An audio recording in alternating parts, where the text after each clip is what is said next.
Chilling tales for dark nights.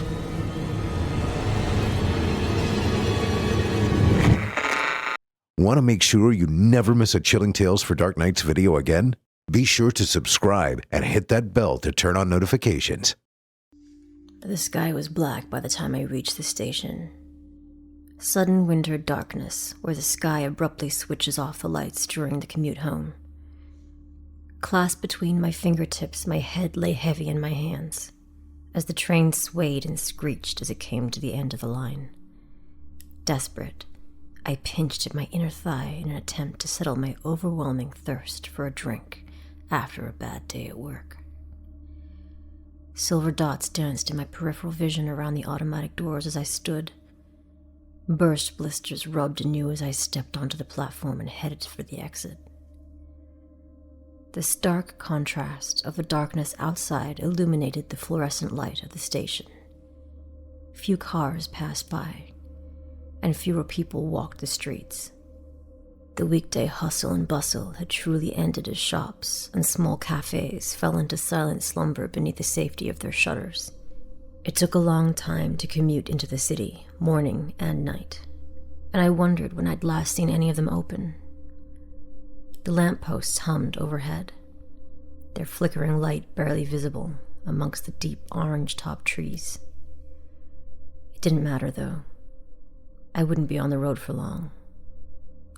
There was a shortcut, an alleyway, descending into the woodland's very cusp, and while the dry remnants of a stream kept the thick of the wood at bay, the darkness wore heavier down there.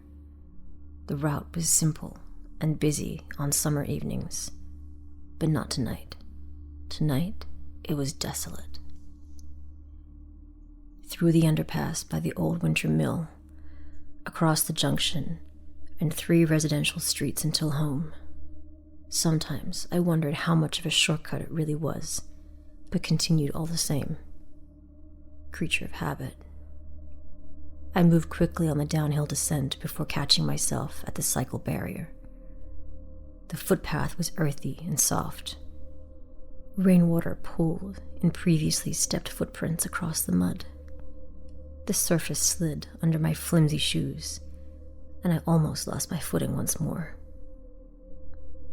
With a strong drink in mind, I focused my eyes on the crescent moon above the trees and began walking toward the underpass. Purposeful steps, with careful avoidance of larger, deeper puddles across the waterlogged path. The cold air bit at my cheeks and burnt the tips of my ears as I pressed on down the walkway. The old watermill was the first landmark on my route. 1881, the plaque read.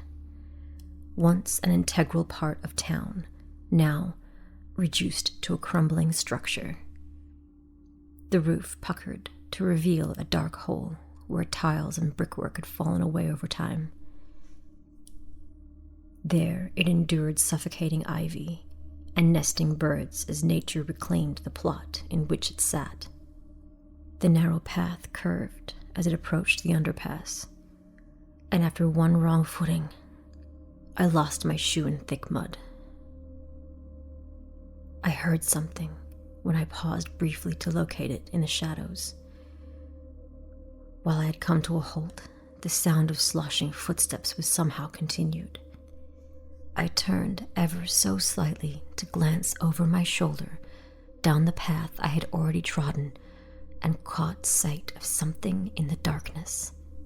A shadow, darker than the blackness itself, stood tall by the old watermill I had just passed. It hadn't been there moments before, had it? With my sodden shoe in hand, I took another step forward and watched as the shadow followed once more. Please leave me alone. I dug my nails deep into my hands until my palms resembled the crescent moon I'd been following. As I picked up my pace, so did the figure, though it would fall into shadows when I turned to check its proximity. Predatory stalking. I was being hunted. Not tonight. I don't want to do this tonight. With the underpass in sight, I kicked off my other shoe. Water splashed up my trousers, and mud oozed between my toes as I took long, brisk strides.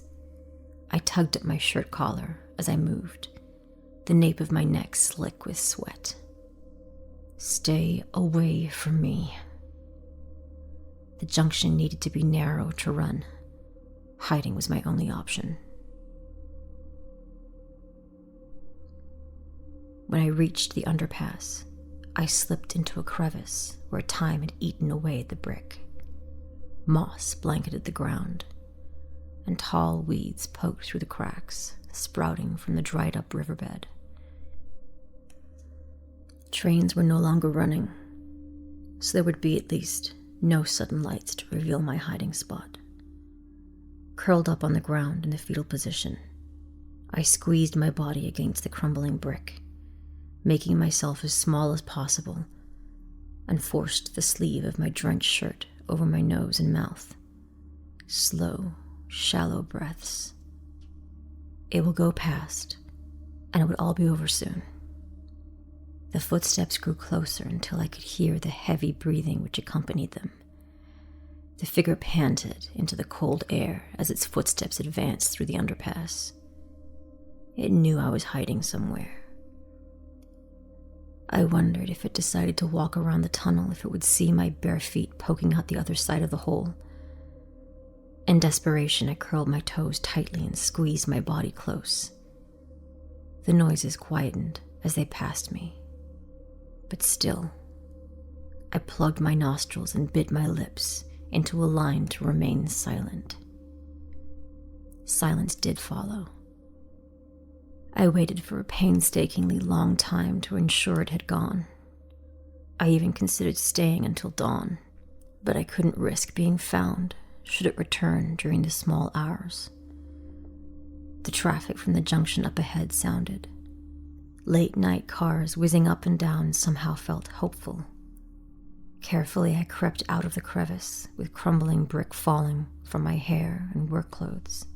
Somehow, the darkness had grown thicker in the time I spent with my eyes pressed shut.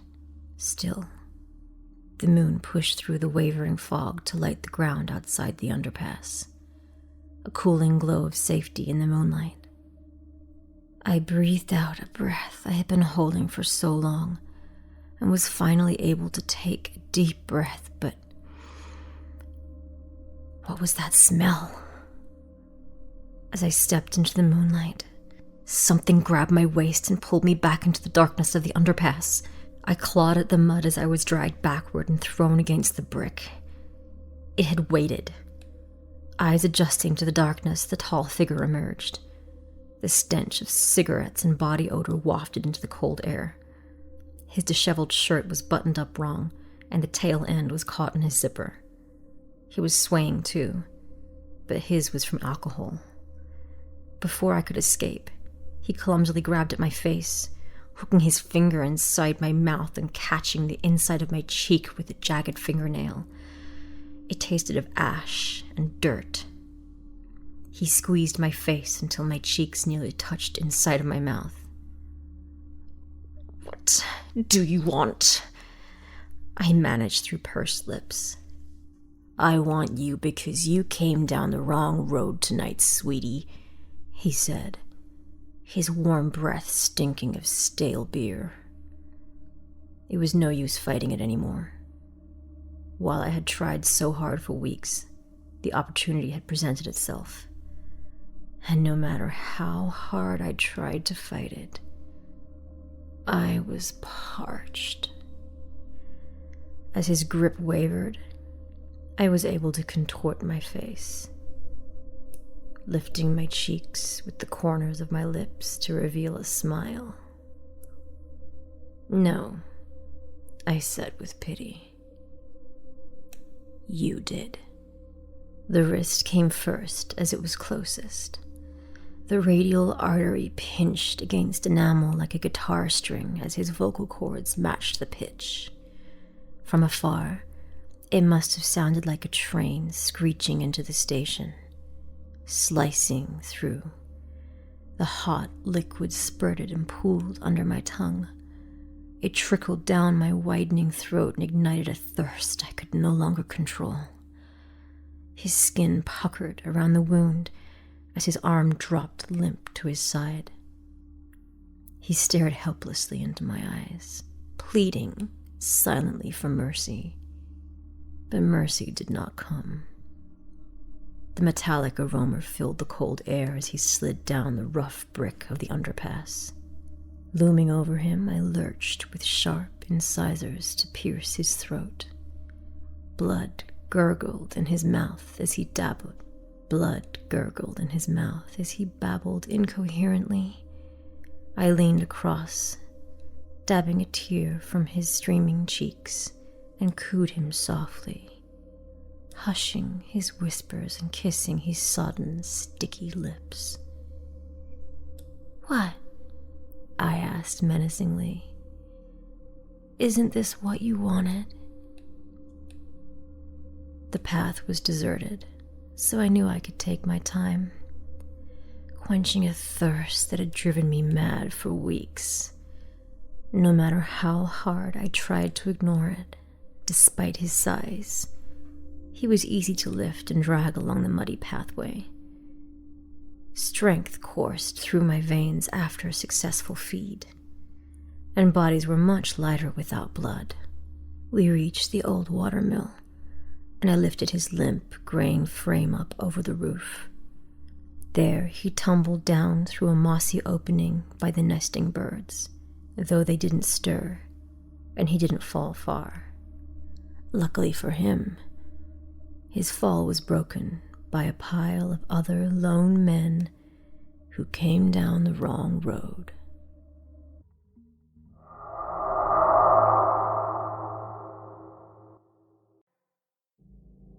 I'm late. I'm late for a very important date. No time to say hello, goodbye. I'm late. The White Rabbit from Alice in Wonderland. Late! Thought Brian as he sped from his third-floor apartment.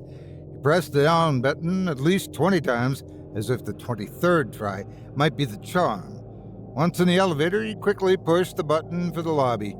He started jabbing the button with violent intent when the elevator doors wouldn't close immediately, the way they do on those science fiction shows. The elevator became a trampoline as he jumped up and down on the floor. Finally, after what seemed to him like an eternity, the doors opened so slowly that they seemed to be outright sadistic. Brian erupted onto the sidewalk that was filled with the daily parade of the white-collared undead. He then started power-walking at the pace of an outright jog. He preferred to walk to his office. Buses were too slow, and hailing cabs in New York City was a hit-and-miss proposition. Shortly after moving to his posh Manhattan apartment, Brian had planned out the quickest and most direct route to the Miser Building. It was where the prestigious company of Tyler, Milford, and Drake had made their executives rich and happy by making select clients even richer and happier. There, Brian was hailed as one of the most gifted efficiency experts on the East Coast. He was hired on April 11, 1991, by Walter Schimmel, the director of human resources. He'd quickly ascended the corporate ladder to a staggering height, where he handled all the essential and lucrative clients. Brian remembered every number, person, and place with impressive detail. And so it was just another day when the prospective new client strode curtly into Brian's nicely appointed office. Being very detail-oriented himself, Brian was impressed with the man's outward appearance. He wore a neatly pressed black suit with creases so sharp that you could use them to slice salami. His simple but tasteful necktie was expertly nestled into the crisp collar of a brilliantly white shirt. His matching black Italian shoes were polished to perfection. His hair was expertly sculpted to a handsome face that exuded intelligence, sophistication, and confidence. His posture was ramrod straight. His gaze was intense, but not threatening. After cordially introducing himself, Brian offered him a chair, but the man declined by saying, "Let's see what happens next before I take a seat." The curious visitor introduced himself as Nealon Murphy. He said only that he operated an expansive company that had dealt with countless clients from all walks of life for many years. He added that his company had expanded to such a degree as to require a good bit of creative and efficient reorganization. He went on to speak of Brian's well-known reputation for meticulous planning and dispassionate decision-making. But he said Brian's penchant for achieving results with precise punctuality and well-reasoned forethought impressed him the most. He then offered a challenge to Brian. If you can demonstrate for me that you can deliver a project exactly on time at an agreed-upon location, I can assure you we will be doing business together for a very, very long time. You, Brian, will be my guy. Although Brian was a tad uneasy by the man's reluctance to share any more details about his business, especially its name, he was excited at the prospect of putting his skills and reputation on the line to win a challenge successfully. Why, it would become the stuff of corporate legend. Let's hear the challenge, Brian said eagerly. The rules are quite easy to understand. It's the finish line that will be nearly impossible to cross. Oh, I think you might be surprised, if not astonished, by my unique skill set. All right, then. Are you familiar with the Lower East Side of Manhattan? Know it like the lines on my face, bragged Brian. Ooh, cooed Murphy. I'm impressed with you already. Some people might think of your statement as arrogant at best, or foolhardy at worst. I think we'll just call it moxie. Okay, then? The man said as he walked around and surveyed the two chairs in front of Brian's dark mahogany desk. Once he selected his favorite, he sat down. Murphy casually crossed his legs and then pulled and straightened the left cuff of his trousers. He allowed a short moment to pass before he spoke, as if he was carefully choosing the most cogent and succinct way of explaining his directions. He slowly reached into the inner pocket of his jacket and extracted a small cream-colored envelope about the size of an invitation that would come in. Is that invite for me? Joked Brian. Yes, I suppose it is, Murphy said with a slight laugh. If you can meet my expectations, that is. I'm listening, Brian responded. Very good, Murphy said as he abruptly sprang from his chair and began purposefully pacing back and forth a few feet from Brian's desk. I want you to deliver this envelope to me at a building located at 104 Beaumont Street at precisely 11:09 a.m. on Tuesday, May 11th of this year. That's 3 weeks from today. If you're not standing directly in front of that building with this important missive at exactly, and I mean exactly that moment, you will have failed this assignment. If that's the case, then I'll have to move on to a more talented and ambitious individual. And you'll wonder, for who knows how many years, when or if you'll ever have this opportunity again. Brian tried not to let his face reveal the massive doubt that had broken off a small crumb of his bravado. As they say on the awards show, the envelope, please, Brian said as he leaned forward over his desk to take possession of the envelope. Despite demonstrating some theatrical flair, Murphy slowly and stiffly extended the hand where he held the small envelope between two beautifully manicured fingers. Brian, too, paused for a few seconds with an equal amount of dramatic panache before gingerly pulling it from Murphy's outstretched hand. Then Murphy smiled, turned, and began heading for the two large hand-carved wooden doors of Brian's spacious office. Just before Murphy made his exit, Brian asked loudly, So, to who do I give the envelope, or do I just leave it somewhere? Neither, said Murphy. You open it and read it when you arrive, and not before. The final and the most important directive will be printed on the card inside. Follow it. Don't follow. That's up to you. The main thing is that You're where you've been instructed to be when I've instructed you to be there with that item," he said, pointing to the small envelope that Brian held. "Do you remember the terms of our agreement? Be directly in front of the building at 104 Beaumont Street on Tuesday, May 11th of this year, at precisely 11:09 a.m. with this delivery. No earlier, no later. Got it. In the vault." Brian beamed as he pointed to his brain. "Outstanding. Oh, one more thing. And this is, of course, is entirely your decision. You might want to keep this little test of your acumen to yourself rather than bragging to your colleagues. After all, what might they think of you and your inability to meet an important deadline on the off chance you fail? Food for thought. Food for thought. I'll see you soon. Oh, and just for the record, I'm hoping you pull this off. I so want to be impressed. I can't tell you how amazing it would be to have a man with your highly pronounced abilities on board. Good day, Brian, and good luck." After Murphy left, Brian immediately began to map out his necessary departure time, the most efficient and barrier-free route, and his must-meet arrival time.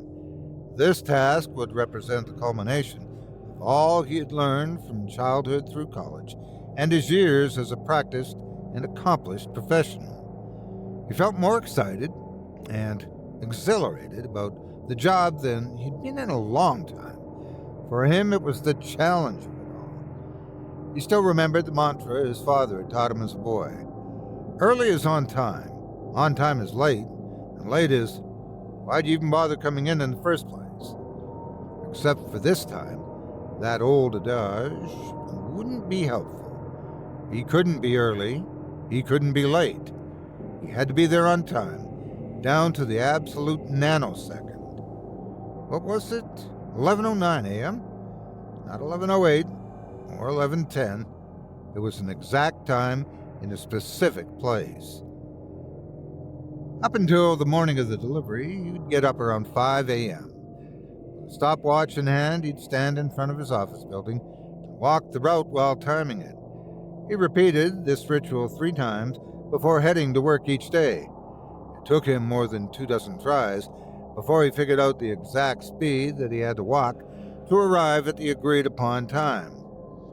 He was more than a bit doubtful at first.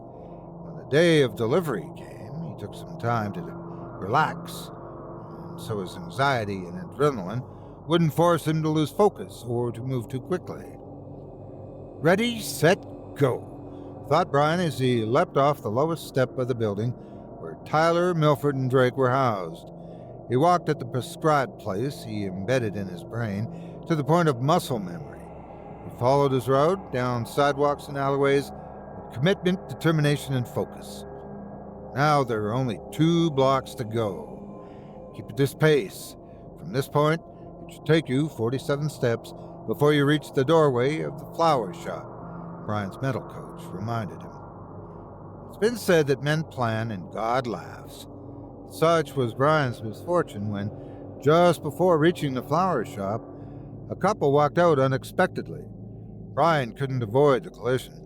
The man was pushed back a little, but the woman with him lost her balance and fell down. Brian himself had nearly tripped over. The man started yelling at Brian, but all that Brian's mind could register was, "Crap, why'd this happen now?" "You idiot," screamed the man. "How long has it been since I hit them? Sue you for everything. Relax and check your stopwatch. Where the heck do you think you're going?" Brian had to do some quick calculations. "I know I should step up onto the curb at 14th Street at 11:07. I'll jog over there and wait on the curb until my stopwatch shows that time," he thought. Once back on schedule, Brian's mind began to slow down and relax, but the calm dissipated as soon as it occurred to him that he couldn't remember if he'd put the envelope in his coat pocket before leaving for the office. He was passing landmarks on his road at precisely the right time, so stopping to check for it would only complicate things. He made the decision to keep walking while checking his pockets for the envelope. His mind was racing and panicked as he hoped he was sticking to his well-timed pace while simultaneously clawing through his coat. It turned out that Lady Luck was one sweet mama, because Brian finally found the irksome envelope. He clutched it tightly in a white-knuckled death grip. Brian could hear his heartbeat in his ears as he spotted the building about 50 yards ahead. He hadn't eaten any breakfast due to his nerves, and now he was feeling a tad queasy and lightheaded. His mind started becoming both friend and foe. 30 yards. What if I don't make it? 10 yards. What if I do? 6 feet. Look at the watch. 3 steps. 11:09. I made it! Brian yelled out loud. Whew! Brian exhaled. He glanced down and realized he still had the envelope and promptly started ripping it open. So, Brian said through a cocky smile, where am I going, you pompous jerk? Inside the envelope was a thick card that simply read, Congratulations. Now join me over here to discuss your future. As the half-ton girder dropped directly on top of him, Brian's smile became a wide-open mouth of stupid confusion. Traffic screeched to a stop. People screamed and gawked at the pulverized sidewalk in front of 104 Beaumont, where a man of impeccable timing and execution had just stood triumphantly. Across the street, Brian was confounded and afraid as he inexplicably appeared beside a handsome gentleman in a perfectly tailored black suit. Murphy smiled as he continued to stare at the mad and grisly scene across the street. Wow, I am impressed. You were right on the mark. You know, some people disparage the perpetually tardy by saying they'll be late for their own funerals. But not you, my friend. You, sir, are truly the man. I'm glad you accepted the invitation to join my company. I told you we were growing. You there to help with our ongoing expansion, I'm confident we'll be able to service the many for a very, very long time to come. Murphy grinned with satisfaction as he placed his arm around Brian's slumped and trembling shoulders. And then they were gone.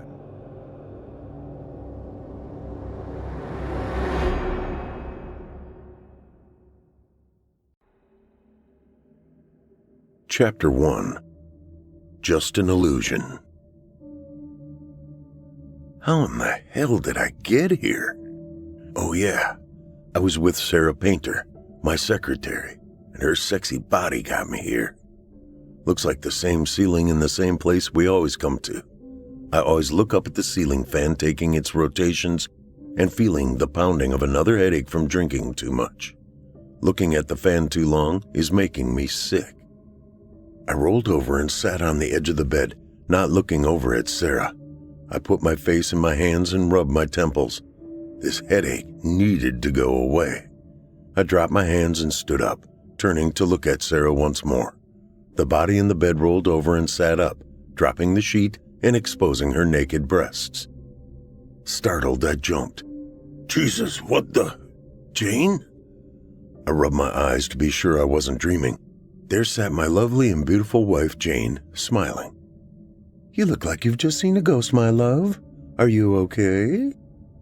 Yes, I'm fine.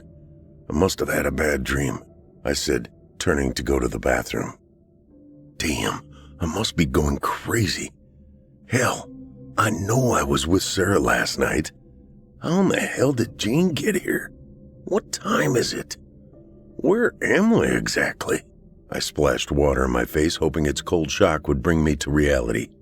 Is this a dream? I started to feel dizzy and the hangover wave was overcoming me. The room around me was spinning and my vision blurred. I stumbled and almost dropped to the floor as I grabbed the sink and held on tight. I regained my balance and started to go back into the room. Damn whiskey. I walked back to the bed and, well, it wasn't a hotel room at all. It was my bedroom. Jane's and my bedroom. We shared it for the past 10 years, but there hadn't been much action in it for a while. But I thought I was in a motel with Sarah last night. What happened to Sarah? I ambled down the steps of our fancy brick home in the burbs to have breakfast, still wondering what in the hell the whiskey did to me. blackout on my feet? Didn't remember? Someone slipping a drug in my shots of whiskey? Sorry I came in a little late last night. Guys from the office wanted to have a few drinks. Got to drinking some whiskey and must have had a hard time remembering getting home, I lied. Well, I hope you did remember what we did last night, Jane said, smiling and looking coy. We haven't had sex like last night in years. You were good. Oh, so good, Mark, Jane said, moving closer to me to kiss me on the neck. Well, glad we got to share some closeness. Yes, it had been a while. There's something... I hesitated and thought better of bringing up Sarah. Maybe Jane was trying, and maybe I could get back to a monogamous relationship. Maybe this was bad timing, and Sarah had just been on my mind too much. Now I had a problem. I needed to talk to Sarah. Saving my relationship with Jane, or dumping Jane and taking up with Sarah? It was my burning question for the past 2 years. There's something what, dear? Oh, nothing, just nothing. Something I thought about for us to do tonight. Maybe have dinner and see a show? I'd like to go out, I really would, Jane replied, setting the plate of bacon and eggs in front of me at the table. Okay, look, we'll go to the 7 o'clock show. There are a few things I need to do at the office this afternoon, and I will be home by 4. Maybe we can do last night all over again. You know, a repeat performance? Jane smiled a crooked smile, and her eyes had a faraway look. She reached down and rubbed my chest, making me try to remember just what we did do last night. I got up and Jane grabbed me and forcefully kissed me, almost too hard. She forced my lower lip against my teeth, causing my lip to bleed. Wow, you kissed me pretty hard there, I said, as I held my finger to my lip and looking at the drop of bright red blood on my finger. Jane grabbed my hand, holding up to her ruby lips, and stuck my finger in her mouth and pulled it back out, licking the blood off my finger. Her eyes were glazed and distant, like she was under a spell. She came back to earth and took a napkin and dabbed the rest of the blood until it stopped. Don't be late, she said. I have a surprise for you tonight. It will be perfect. I didn't know whether to feel aroused or to be frightened. Both feelings had my adrenaline going. So much so, I almost forgot about Sarah. Where was Sarah? Hopefully at the office? The scene last night was almost too crazy, much like a dream and one I wish I could forget. But I was with Sarah. I remember her fragrance. It was unique. One she told me she bought just for me. I needed to get to the office. I kissed Jane gently on the neck she exposed to me and then told her I was going to work. I mentioned to her I would be home before 4. Maybe Jane was snapping out of her year-long funk. Maybe she was ready to try at our marriage she knew was slipping away from us. Then there was Sarah. I turned to head up to our bathroom to shower. On the way, I passed the hall closet and turned to go up the stairs. I thought I smelled Sarah, her fragrance, the perfume she had bought just for me. The fragrance just couldn't be Sarah. We weren't here. We were in a motel. Maybe her fragrance was still on me. I needed the shower before Jane recognized the fragrance was not hers. Chapter 2. The Burning Question. As I drove to work, I couldn't stop thinking of her fragrance and how it filled my nostrils as I went from the hall to the steps leading up to our bedroom. Was Sarah in my house last night? Certainly not. I would surely not have tried to bring her here. Surely it was just her fragrance on me. I had cheated with her last night at the motel after having drinks together. Yes, the fragrance surely came from our little tryst. I should tell Jane, but I am such a coward. I pulled into the parking lot and felt the butterflies moving around in my stomach. I was working in this office for 10 years now, and there was no reason to be this nervous. But it was all about Sarah, my secretary since I started here. I wondered what kind of looks she would give me, what I needed to tell her about maybe breaking it off between us and giving my marriage one more shot. Or would I just keep on with Sarah and say nothing until this all blew up in everyone's face. I pulled into my parking spot designated just for Mark Jenkins, CEO. I parked the car and got my briefcase and keys, locking the door behind me, and walked to the office. Heading into the front office, I didn't see Sarah, but I just thought maybe she would be back putting papers on my desk. I walked back to my office, sharing the usual greetings of the morning to those I saw. When I got there, I saw nothing of Sarah. I went back to the front counter and asked Judy Branca, the receptionist, if she heard from Sarah. She said Sarah called in sick. "She sounded bad," Judy added. "So bad, in fact, her voice just didn't sound like her at all." "Okay, there's a pretty good bug going around right now," I replied. I turned and headed back to my office. Sarah was rarely sick and rarely ever called in. Well, she usually would call in to me, not Judy. She didn't sound sick last night. Something just didn't feel right, but I promised Jane I would be home early, so I better get to work and get some things done. There were just too many things I couldn't recall about last night. I had to find out from the beginning just what happened. I sat down and started to work. Jane Jenkins had plans for her husband tonight, plans her husband, Mark Jenkins, would never forget. She felt Mark's detachment from her, and she didn't like it. Last night was just the beginning, and biting his lip when she kissed him this morning was an indication. She would show him what she was capable of all along, and make him regret he ignored her for so long. She knew she had this hunger inside her. Last night was just the beginning of beating herself, and she would feed off the very same hunger. A hunger for more than sex. Something much more. 2 years ago, they fell into a bad rut. She no longer seemed to be interesting to Mark, and he often went out at night, seeking other ways to have fun. It might have been drinks with the guys from the office or chasing other women, but Jane was no fool and saw their romance fading into the woodwork. She wanted to do something about their relationship. But last night? Well, last night was different. She no longer sat back, sulking in her own pity. Jane thought it was time to take some action. Her actions last night not only stimulated her into coming out of her funk, but her actions also titillated her sexually.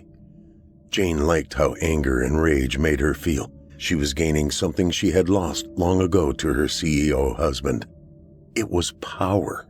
Mark stole it from her long ago, never realizing she had her own potential within. He did it on purpose because he was selfish and wanted her to think he was necessary for her to exist. Tonight she would wield power he had never seen before. I worked for an hour, mostly with the distraction of Sarah on my mind. I thought better of it, but I have to text her, just to know she was okay. "Are you okay?" I pushed send. A minute, then 2 minutes, then my phone pinged. "Yes, I'm fine, just a bad cold." "Good, I was worried. I have something I have to talk with you about." I pushed send again. "If it was about last night, you were so good. Our sex together has never been better. You were so good." "Have to go out with Jane tonight. Can we meet tomorrow?" My phone pinged again. "Sure, but don't have too much fun. Save your best for me." I put the phone down on my desk and covered my eyes with both hands, pressing against my eyeballs to make the pain go away. The hangover was still pretty bad, but I had one more day to make a decision. It had to be one or the other, Jane or Sarah. I couldn't keep this up any longer. I had to choose.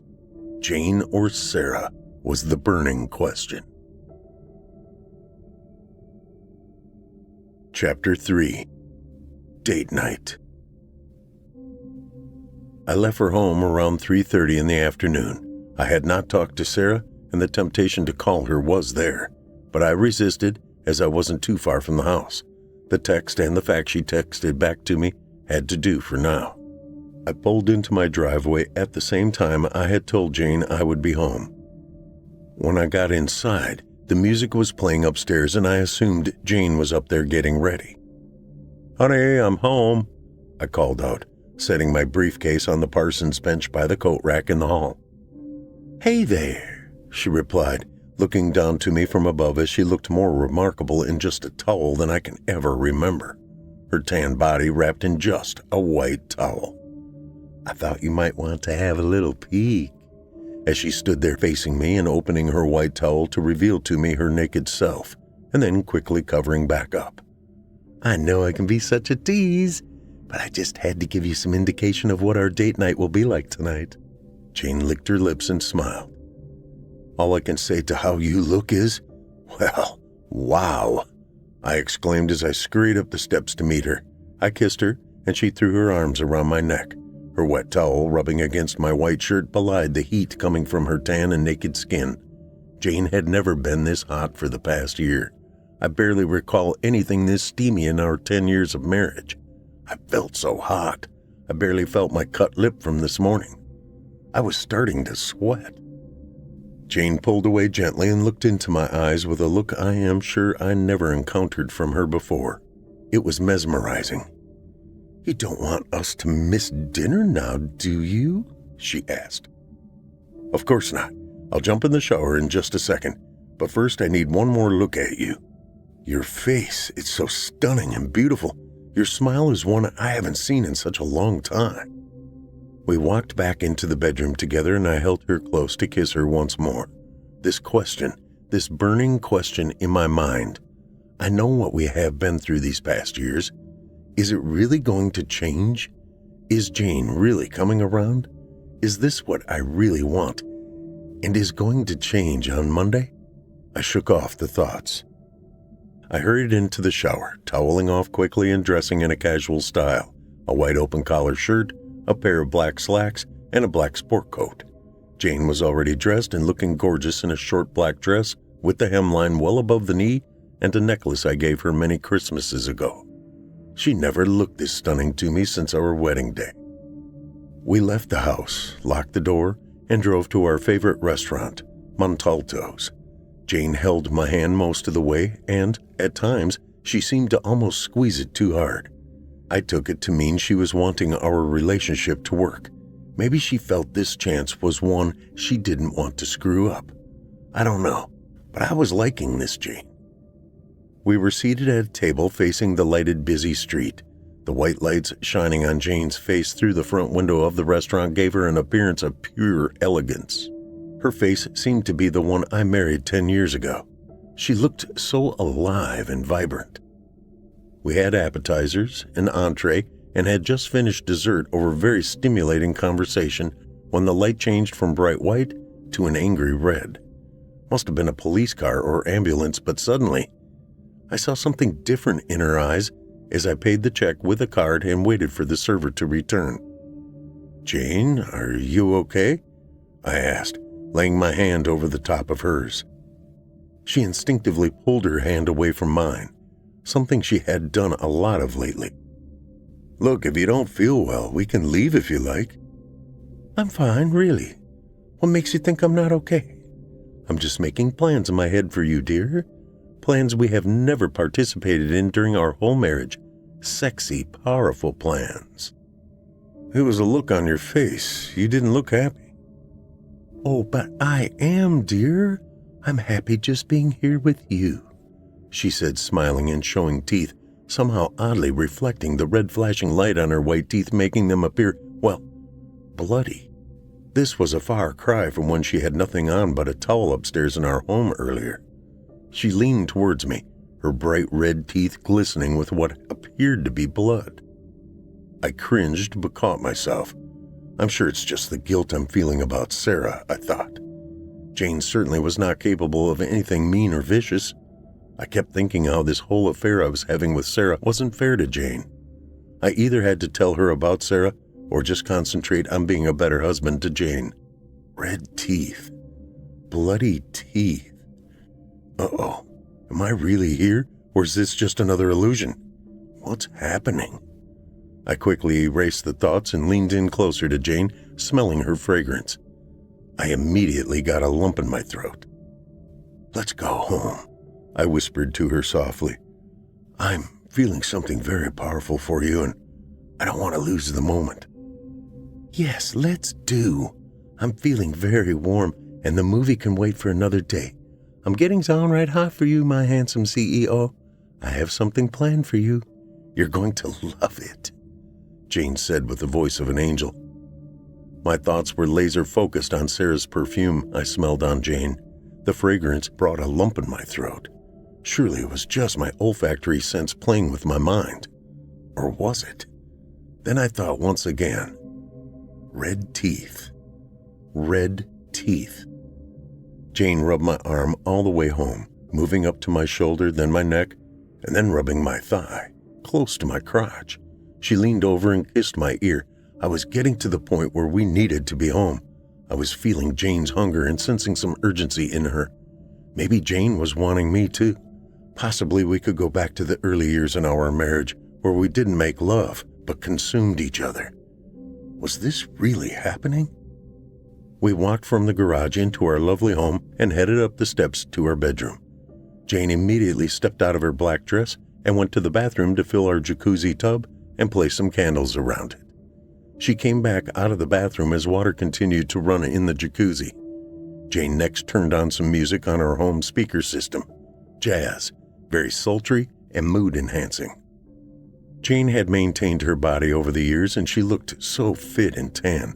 It must have been something I had ignored for a while during my affair with Sarah. How did we get this far off and not come back full circle? Does she know about Sarah and she is now trying to win me back? Surely she doesn't know. She looks so good. I quickly undressed too, and Jane, still in her underwear and bra, went downstairs to get us a drink. While she was gone, I caught a lingering smell of the perfume again, the one Sarah wore the last time we were together. I know this can't be, but the fragrance smelled very real, and it was on Jane. My nostrils were not playing tricks on me. It was totally entrenched in my mind. How could Jane be wearing Sarah's perfume? Suddenly, Jane reappeared with 2 drinks in hand. She was totally naked now and headed right past me to the bathroom. She set the 2 drinks on the edge of the tub and turned off the water. She turned to look at me and smiled. Well, aren't you going to join me? I quickly took off my boxers and headed to the tub and slipped into the hot water with bubbles on top from the jacuzzi jets. Jane got in and sat opposite me. Her red lips were inviting as I took a few sips of my scotch and Jane a long swig of her wine. She raised her eyebrows as she looked deeply into my eyes. So, how do you like date night so far, my handsome husband? I'm loving it, I replied, setting my drink down on the tub's edge. I leaned in close to her, wanting to kiss her. The warm water stimulating my whole body and the jacuzzi jets massaging us both. She leaned in close, kissing me gently at first and then even more passionately. The kiss seemed at least a minute long. The perfume you are wearing, is it new? I asked, taking another long drink of the scotch. Yes, I bought it just for you this morning while you were at work. Do you like it? Jane whispered, exposing her neck to me, and I leaned in to kiss her. I love it. It's intoxicating, I said, rubbing the inner parts of her thighs. Sarah's perfume. I took my hands from under the water and brushed her bangs from her eyes. I knew the burning question would haunt me, but I had to decide. I couldn't keep this charade going on forever. It was now or never. I had to make this decision soon. Jane looked perfect tonight, and it seems I need to know this new Jane, one I don't remember, or in fact never was. Something had changed, and so far, it all seemed to be for the better. Let's go to the bed, she cooed, and in an instant we both hurried out of the tub to dry off. I felt a sudden dizziness when I got up, but just passed it off as the scotch taking effect and being in the hot water. I walked to the bed and sat down on the edge. Jane slid over from her side of the bed and sitting up, massaging my neck and shoulders. I was feeling more than a drink's effect. I began to see the room spinning, and then the lights seemed to go on and off. What is going on? I turned to Jane, wanting to see something in her eyes that could help me. Jane, I think something is wrong. Maybe you should call 911, I said hurriedly as the spinning was becoming more pronounced, the whirling of the room's furniture looking like a tilt-a-whirl, came rushing at me from all sides. I closed my eyes, yet heard Jane's voice. "Sure, baby, sure," she said as she grabbed her phone. "Hello, 911? I think my husband is having a heart attack." Jane quickly blurted out the address and set the phone down. My world was getting black, and I thought in this very moment I was dying. Chapter 4. The Burning Question Answered. I know I was hearing it in a dream. The voices were clear. A man's voice. Now that should about do it. My mind was foggy, and I tried to lift my head off the pillow to look around and focus on what was blurry. I was struggling to open my eyes, and I couldn't get the blurry images to become clear. Something was on my hands and legs. Was I in the hospital? I tried to move, but I couldn't. There was something pulling on my legs and arms. I tried to fight harder, but my body was too sluggish to do anything. I looked over to my left, and the smell wafting through my nostrils. Perfume? No, this just couldn't be. It was the smell of the same perfume. Sarah's perfume? Jane's? Where in the hell was I? There was Jane, sitting up in bed, her naked breasts exposed. This was déjà vu. "You were so good last night," Jane said, noticing my look of disbelief and horror. "Why, you look like you've just seen a ghost," she chuckled. "You don't remember, do you? You do remember date night and taking me to dinner, don't you? And how you took a nice jacuzzi with me when we got home? You wanted to go to bed with me, but you thought you were ill. You wanted me to call 911. Remember?" "But you did. I heard your voice telling them our address. I heard you." "Yes, dear, you did, but I pretended to dial. I never called 911. It was only the effect of the sleeping pills in your drink making you pass out, and now, here you are, my love. If you still wanted the sex, I guess it's too bad as you're a little tied up right now." Jane threw her head back and laughed loudly at her joke. "Jane, what's happening? What's going on?" "Oh, just here to see if you can answer the burning question, my love." "What burning question?" "Oh, don't play dumb, Mark. I knew you and Sarah had a thing going. Jeff here told me all about it. Seems he followed you and Sarah to your little trysts at those seedy motels. I didn't believe him at first. Then he actually took me there and removed all my doubt." "Jeff Painter? Sarah's husband, Jeff?" I asked. I started to get my feeling back in my body and looked down to see all I had on was a towel laying across my groin area, and my hands and feet were tied to the bedposts. I was still too sluggish to struggle. I felt helpless and began to feel sweat running down my forehead into my eyes, making them burn. "Don't look so surprised, Mark. I followed you and Sarah to those places. Jane never believed me, but I took her with me once to follow you and Sarah. She didn't believe me until I showed her what a prick you were," Jeff said clearly and with an edge of hate in his voice. "So we teamed up that night, drugged you, and I went home to see Sarah and confront her." "So, where's Sarah?" I asked, looking at Jane and then back at Jeff. "What did you do with her?" "Oh, she's here. She's just fine. In fact, she's right here in the room with you," Jane said, getting up from the bed and putting on her robe. "It's your burning question, isn't it, Mark? It was going to be the discussion at some point, right? You telling me how wonderful she was to you, and you were going to leave me for her?" Jane said, her voice gaining in volume with each word. I looked around for Sarah. There was no Sarah to be found. "Mark, you are so unaware. Just like you were with me, never focusing on me, looking all around me until you found someone better, someone who could meet your needs. Well, it's just too bad you can't have her. See, the answer to your burning question of whether it's me or Sarah is you get neither. Looking all around for your poor Sarah, but there she is right next to you. Look, Mark," she yelled, pointing to her left. I finally turned my head to the side far enough to see the body, wrapped in cellophane and tied to a chair. the legs sticking straight out from rigor mortis. The face, so blue and so lifeless, was Sarah's face. Cuts on her face and dried blood showing through the cellophane. The needles pricking my skin at the sight of dead Sarah wrapped in cellophane made my heart skip a beat. "What did you both do?"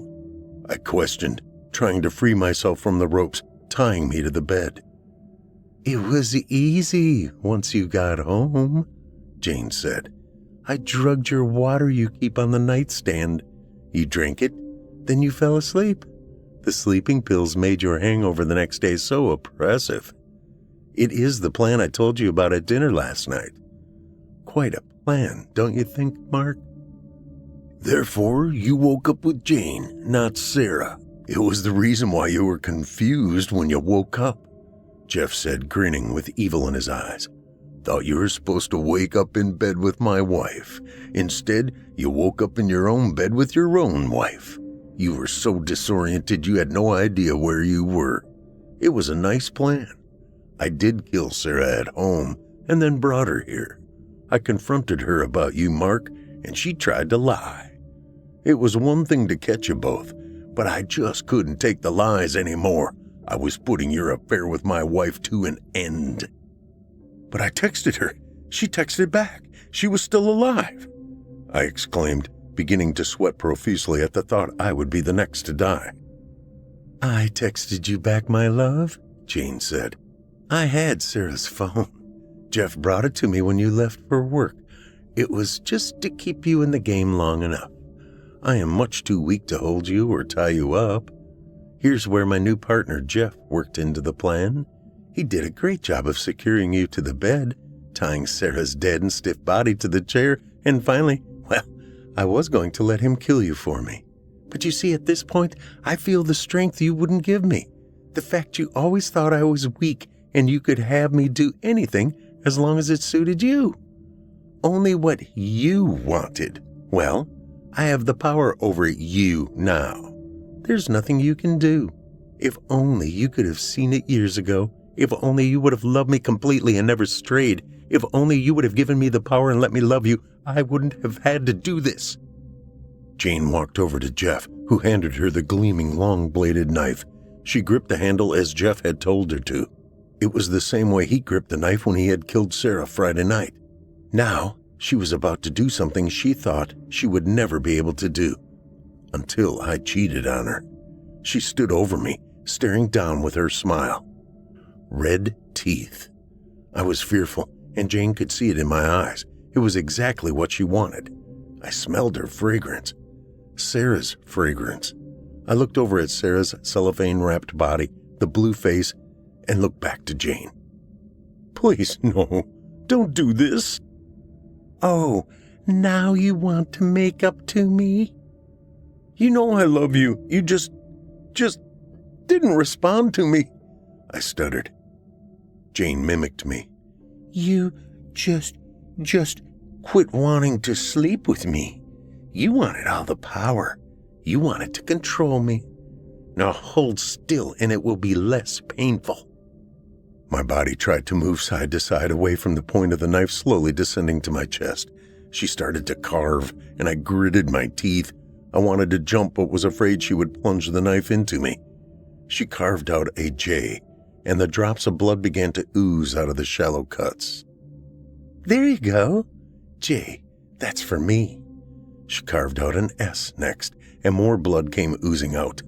Of course, S is for Sarah. Now a question mark. Talking through clenched teeth, I asked her, "Why?" "Why the question mark?" Jane smiled and answered, "It's the burning question, right? Jane or Sarah, Sarah or Jane? Here, let me answer it for you, dear Mark. The answer is neither. You get neither, you asshole." Her voice had elevated to nearly a scream. "Jeff has me now, and you could have had me. Once I knew you were cheating on me, I never wanted you back. I just wanted to kill you. I wanted the power. I needed the power. You were too self-absorbed to give it to me, so I'm taking it now. No going back, no starting over. You get nothing, Mark, except what you have coming to you." Finish him! Do it now! Jeff bellowed as he moved closer to see this with his own eyes. Look, you forgot the point of the question mark.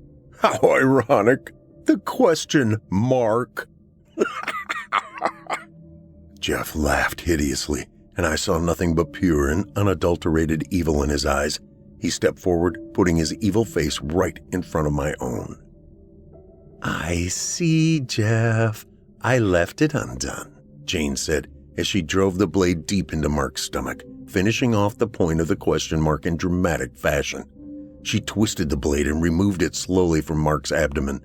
Blood was flowing freely now, and I couldn't breathe.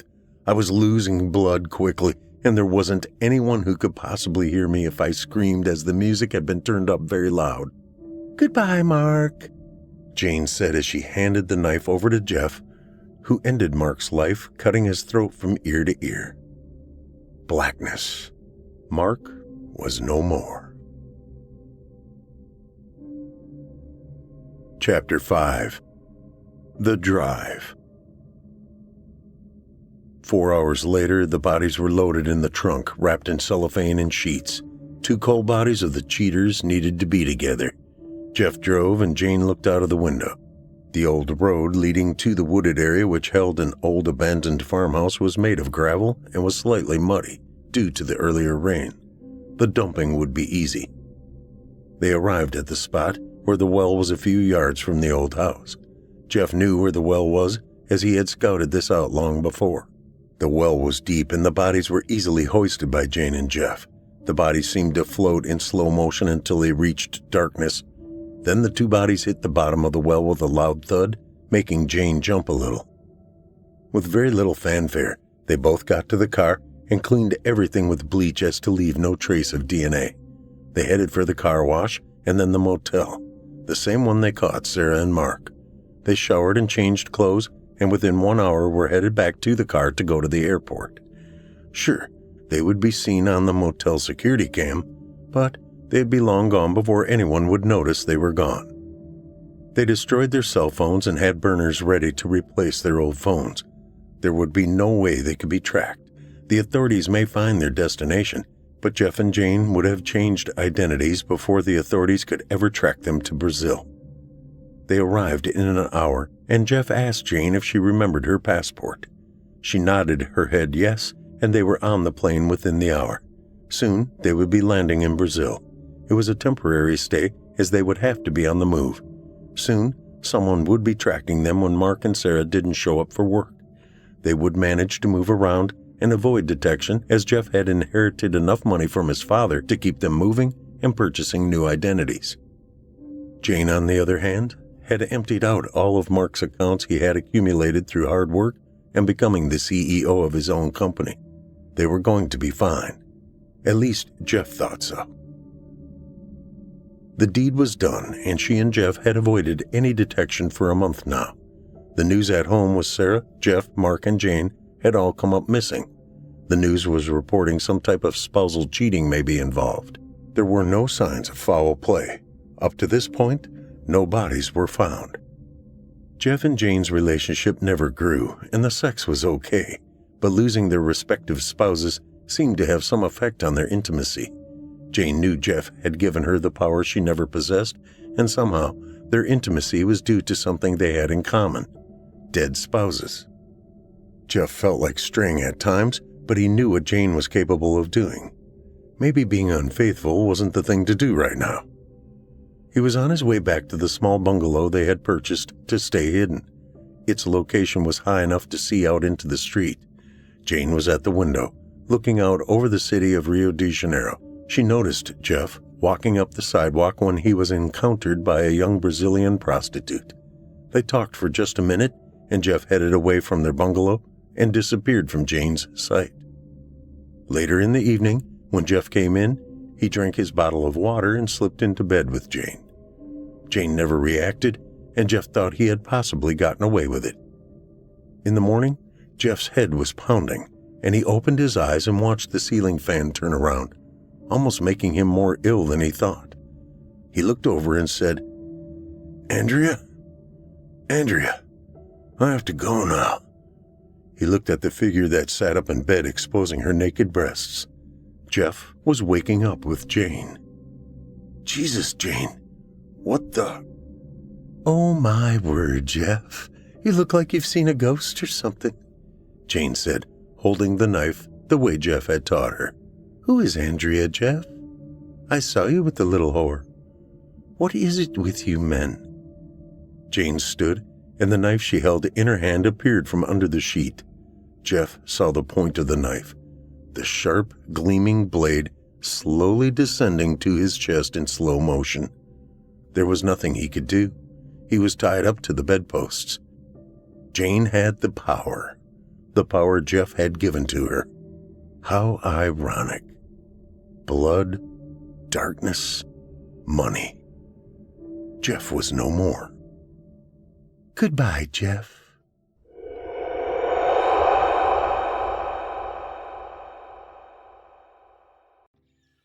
Well, here we are, Warner stated as he stopped walking, stationing himself at the top of the hill.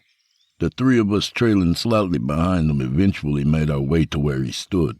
We'll lay it down here in one of these houses for tonight. Finish up in the morning. Kevin, Martin, and I had now managed to move up alongside Warner and look down the opposite side of the hill to where he was gesturing to. The hill gradually sloped away from the dense woods we had traveled through the past 3 days and opened to a cul-de-sac street with houses lined on either side. I was preparing to comment on the sudden appearance of a neighborhood this far out in the middle of the wilderness until I saw the homes in better detail. The houses were older two-storied structures that, after being closely surveyed, I saw their abnormalities. All the homes were deteriorating and boarded up. Sheets of plywood and wood planks were nailed across the windows and doors. Their neglected lawns were of tall, unkept grass and overrun with weeds. It appeared from where we stood to be nothing more than an abandoned ghost town, or at least a street from one. It was Kevin who spoke first. What the hell is this?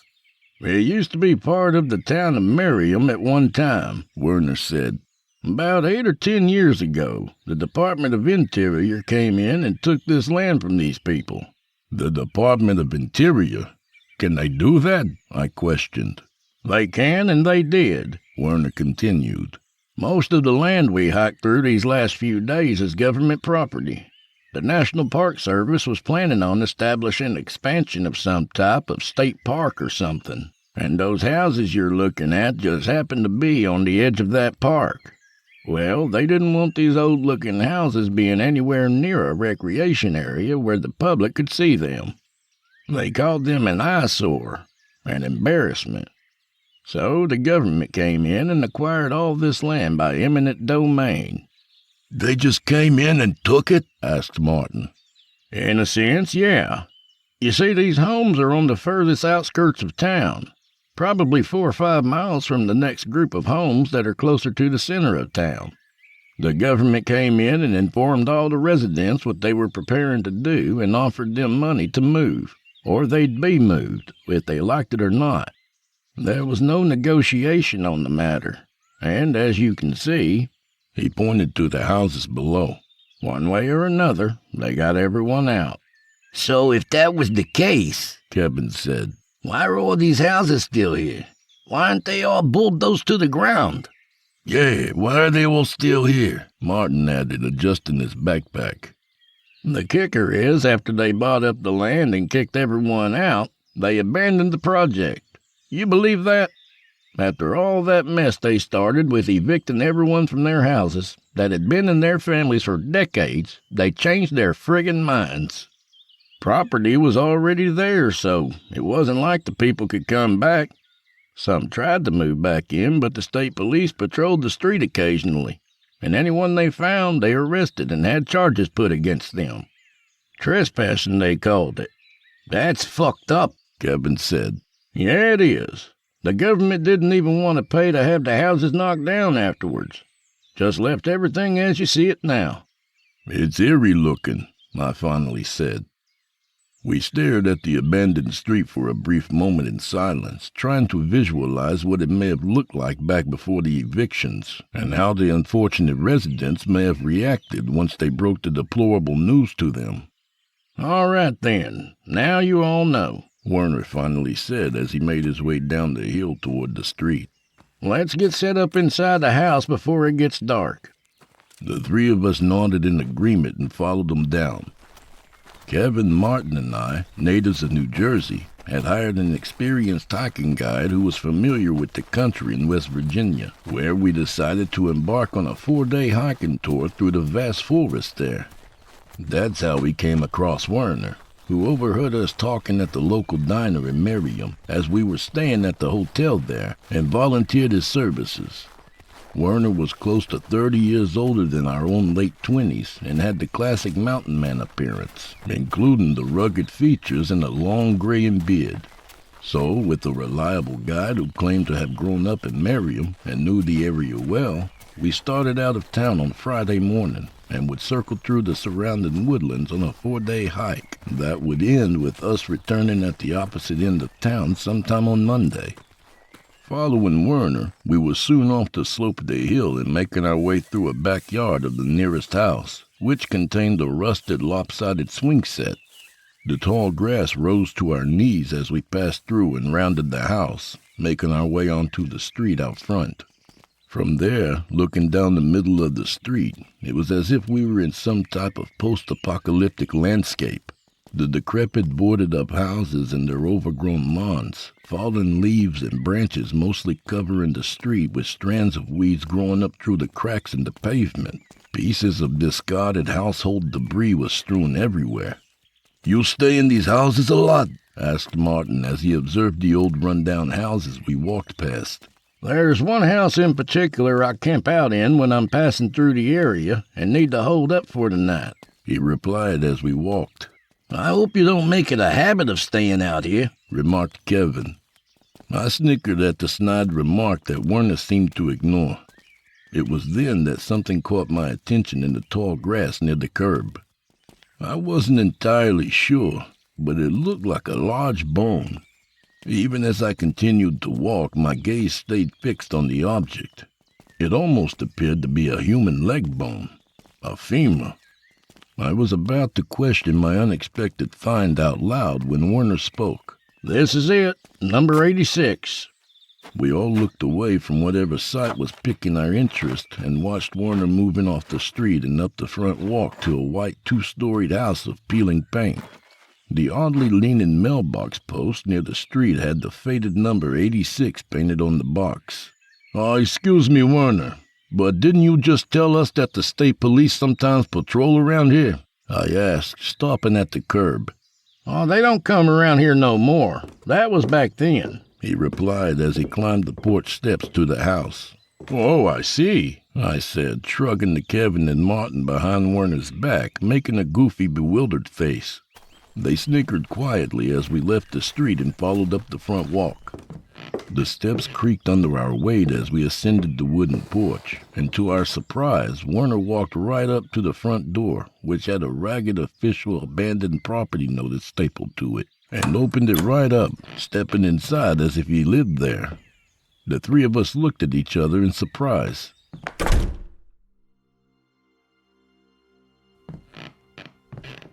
"At least it's a minor change of scenery from being in those tents another night," he said, entering the home's living room area and removing his backpack. He pointed to a brick fireplace against one wall. "Has a fireplace, too, so we can get a fire going tonight." We stood in the room with our packs still on, looking about, soaking up our new surroundings.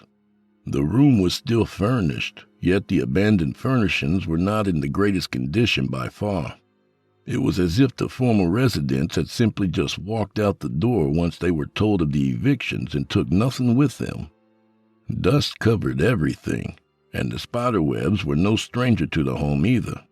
A sofa and armchair were set near the room's center, strategically placed near the fireplace. Against walls of peeling wallpaper were a few shelves which still held books, picture frames, and knickknacks. A long coffee table, which made little sense of its location, was placed up against one of the shelving units. That was until we saw it had been moved from the room's center to make place for a stained bare mattress which lay in its place. "You sleep on that," Kevin remarked, gesturing to the filthy mattress. "Sure," replied Warner, as he set his backpack on the floor and unbuttoned his flannel jacket. I throw my sleeping bag on top of it. Better than a hard floor, right? Plus the fireplace is right there." "I guess," Kevin said with uncertainty, while we too started removing our backpacks. "You boys can set up where you like, but I got the mattress." "No argument there," I whispered. "Well, y'all make yourselves at home. I'm going out and gather up some wood for a fire. Be back in a few," Warner stated as he moved past us and back out the front door. "Can't believe that guy actually sleeps here sometimes," said Kevin as he removed his jacket and searched for a place to hang it that wasn't dirty. "Hey," Martin said, pausing from removing his own jacket. "What do we do if we gotta use the bathroom? I'm sure the plumbing doesn't work." Martin, if I may be so bold to say, is kind of a whiner and worrier. Honestly, I was surprised he accompanied Kevin and me on this brief excursion. He doesn't get out much and is a bit on the pudgy side. He reminds me in a way of a young Jiry O'Connell in Stand By Me. "The same way you've been doing it the last few days, Martin. Come on. It's not one of life's riddles. Go outside," Kevin answered. He was strolling about the room, looking about. "I don't know about you gents, but I'm not sleeping on any piece of furniture here.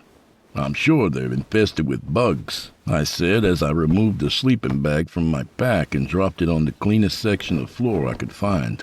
"You mean you're not going to share that mattress with Warner?" Kevin shot back. Martin found the jab most amusing. I looked up and saw that Kevin was carefully making his way up a set of stairs that led to the second floor. "Where are you going?" "I'm going to check out the upstairs," he replied as he began climbing the steps. "That's all you," I said, and turned to Martin, who, despite hearing my comment on the insect-infested furniture, had slumped into the plush sitting chair. He sighed heavily as he got himself comfortable. "You're going to have bugs crawling all over you, Martin," I stated as I rolled out my sleeping bag. He only sighed again, his eyes now closed. "I don't care. I could fall asleep right here." I shook my head in disappointment. I could already picture him tomorrow morning braying like some agitated mule about all the bug bites he'll have. After several long seconds, a slight snort came from him as he had already drifted asleep. I shook my head again. It was then that Kevin appeared on the staircase. He looked about and saw that Martin was already fast asleep and snickered. Hey, Chris, check out what I found." "What?" "Just come up and see." He waved me forward. Groaning, I made my way to my feet and trudged over to the stairs. I followed him up the steps, and as I did, I noticed that though dust had coated each step, much like the rest of the house, there was evidence that someone had been using the stairs on multiple occasions and recently. Accompanying Kevin to the second floor, he quickly guided me down the hall to a bedroom. Besides the simple bedroom furniture, the room was as musty as it was shadowy, and the only window to the room had been boarded up. Streaks of sunlight pierced the spacing between the planks. The tarnished brass bed was missing its mattress. "Look at this," Kevin said as he pointed to a large heap of assorted clothing stacked in a corner on the floor, then lifted a child's pink winter coat from the top. "You called me up here for this? Am I supposed to pick through this or what? I have plenty of clothes at home, Kev." Kevin dropped the coat back on the pile, then moved to a closet and opened the door. "What about this then, huh?" Inside the closet was a pile of shoes, almost knee-high. All types, boots, sneakers, sandals, men's and women. "Okay, that's a little strange," I confessed. "That's not all," he said, and moved to a tall dresser and opened a couple of the drawers. "Look at this shit." I slid up closer to his side and peeked in the drawers. The first drawer contained a multitude of cell phones. All their backs had been opened with their batteries and SIM cards removed. I now directed my attention to the next drawer. Its insides was filled with nothing but wallets and women's purses. What the fuck? Exactly, Kevin proclaimed. What the fuck? This is like serial killer shit, Chris. I'm talking like Jeffrey Dahmer. I was pulling several of the wallets and purses from the drawer and opening them. Neither of them contained any cash or credit cards, pictures, and especially driver's licenses. It's like anything connecting these items to someone has been removed, I muttered as my thoughts drifted back to the peculiar-looking bone I had spotted while walking to the house. I lifted my gaze from the wallets and came upon an old framed photo sitting atop the dresser. I reached out and took it in my hands. It was a faded color photo of two men with their arms draped over the other's shoulder. One was in a military uniform and the other was a younger-looking Werner. I handed the picture to Kevin. This is Werner's house. I should have guessed by the way he just casually walked in the front door. We need to get the fuck out of here, ASAP. I shushed him with a gesture of my hand and closed the dresser. Keep it down. We can't let him know we know. Hopefully he's still out getting wood. Let's grab Martin and get out of here. Werner said the next group of homes were like, 4 or 5 miles from here, right? Let's go. Kevin tossed the picture on the pile of clothing and we scurried from the room. It wasn't until we descended the stairs that we found Martin was no longer asleep in the chair. Martin was no longer in the room. Martin, Kevin hissed as he scanned the room. He must have gone out to take a piss. No, I said in a dead tone. He didn't. What do you mean? Kevin turned to me as I stood stupefied, pointing to the chair where Martin had just been seated. The seat was covered in fresh blood. It soaked into the plush material with heavy splashes on the surrounding floor. On the floor, smeared puddles stretched away from the chair and into the next room, indicating Martin's body had been dragged away, the heel marks of his hiker boots leaving a distinct trail. All I could do was stare at the unexpected bloodshed unmoving. I had never seen so much blood in my life. Kevin, however, was frantically going through the contents of his backpack. Returning to my side, he brandished a black handgun. The sight caused me to redirect my attention. What the? Did you really think I would go hiking out in the middle of nowhere without this? Kevin said between clenched teeth as he held the gun up. That's how horror movies start. Now let's go find Martin. With Kevin leading the way, we followed the blood trail and crept into the next room, which was a kitchen. The kitchen was as equally dark as the rest of the house, and we found the path of smeared crimson had turned sharply into an open doorway. Kevin stepped toward the door and peered into the darkness beyond it. I realized I had backed away from the door and was up against the kitchen sink. It's a basement, Kevin stated, keeping his distance from the threshold as he gazed down. I can't go down there, I muttered. I can't. Let's go. Are you serious? Stop being a pussy and man up. Martin's down there. I could only shake my head.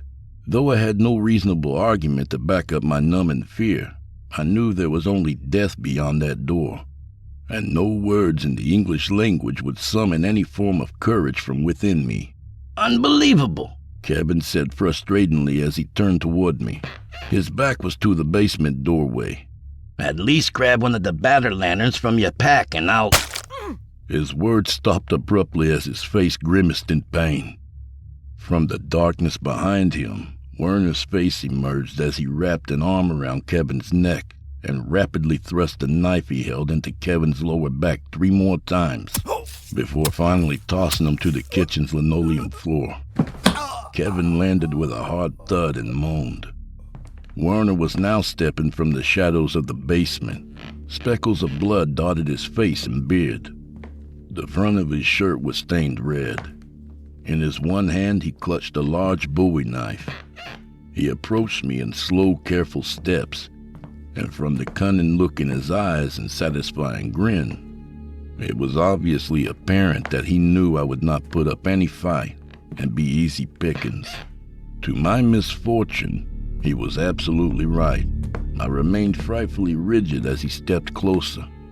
I prayed it would be quick. Ah! The room suddenly erupted in an explosive sound as Kevin fired the handgun. A round struck Werner in the back of his thigh, spinning him around. The second shot hit him in the abdomen, doubling him over and causing the knife to fall from his hand. Off-balanced, he limped a few steps, then also fell to the floor. I made my way quickly to Kevin. His face was pale and covered in perspiration as he lay curled up in a pool of his own blood. "What can I do?" I frantically asked. Tie that fucker up, he said between gasping breaths. Take that knife away, too. Standing up, I kicked the knife away from Werner's reach, sending it sliding to the other end of the kitchen. I then grabbed Werner by the collar of his shirt and dragged his balled-up form into the living room. He groaned in pain as I pulled him across the floor. I have some nylon cord in my backpack, Kevin weakly called from the kitchen. Tie him up. We'll make him tell us where Martin is. Where this newly gained composure and fortitude came from, I did not know.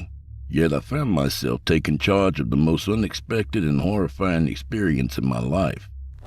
As instructed, I searched Kevin's pack until I came across a few rolls of the cord. Without hesitation, I unwound it and began securing Werner's ankles. You think this is going to do anything? Werner spat, the stomach wound keeping him balled in the fetal position as I worked on tying his legs. This doesn't change shit. Why the hell did you kill Martin? Why? What the hell did we ever do to you? I cried as I felt my strength waning. Tears were welling up in my eyes as I pictured Martin sleeping peacefully in that bug-filled chair, not knowing what fate was about to deal him. I don't enjoy doing it. But if I don't take care of them, who will, huh? You? I finished securing the knot, then stood up. What the hell are you talking about? He wasn't always like this, you know. It's not his fault he's like this. Werner painfully shifted himself on the floor. That damn war did it to him. I now recalled the picture upstairs. The man in the picture? You know then about my brother? Robert was a good man.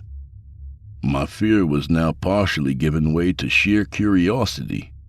Either Werner was batshit crazy, or there was more to what was going on here. What about your brother? Iraq. That's what happened to him. They did that to him. Damn Arabs got a hold of him. The army said he was a POW, and that they had beaten him, tortured him. But that wasn't enough. No, that wasn't enough. His voice trailed. I don't understand. They changed him. Did something to him. Something evil. They placed a curse on Robert. He was never the same once he came back. Werner continued more calmly. The government gave us all the bad news a week before he came home. Even when I told them he wasn't right and shouldn't be moved, they didn't want to hear that. I couldn't see it right away, but his wife and kids knew. They sensed it right from the get-go. I just thought it was from being captured over there. Then he began to change. Not just mentally, but physically. He stopped eating.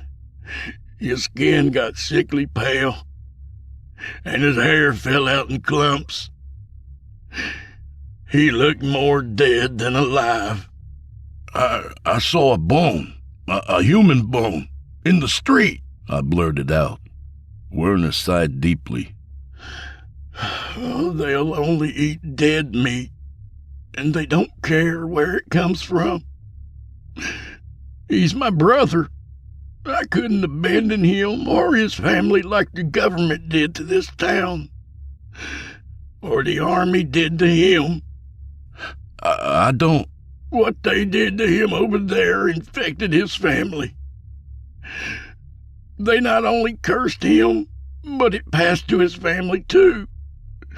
Turned them all into monsters.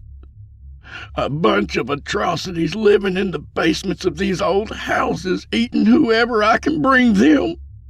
Basements? I repeated quietly and turned toward the kitchen, shamefully forgetting everything that had just happened temporarily.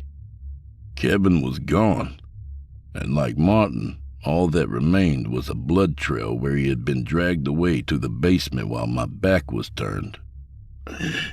I had to kill them, Werner explained from behind me. They're pretty much dead now, so all they can eat is the dead. They won't touch anything alive. Ghouls! Those bastards turned them all into ghouls! Just then I saw that Kevin's gun had been left behind and still sat in a puddle of his own blood on the floor. I moved into the kitchen and was preparing to pull it from the blood when a noise came from the basement. I turned slowly and saw what I wish I hadn't. It was crouched on the topmost step into the cellar, a naked, emaciated being of pale, rubbery skin. More skeleton than flesh. The apparent necrosis to his creature had rendered it hairless, with exposed muscle tissue and blistering sores. Its skull-like features was without a nose or ears. Its eyes were tiny red orbs in its sunken sockets. Small canine teeth lined its blackened gums as it salivated. I found myself frozen. It then crept further from the door's threshold. Despite the lack of light, I could now see it in more grotesque detail.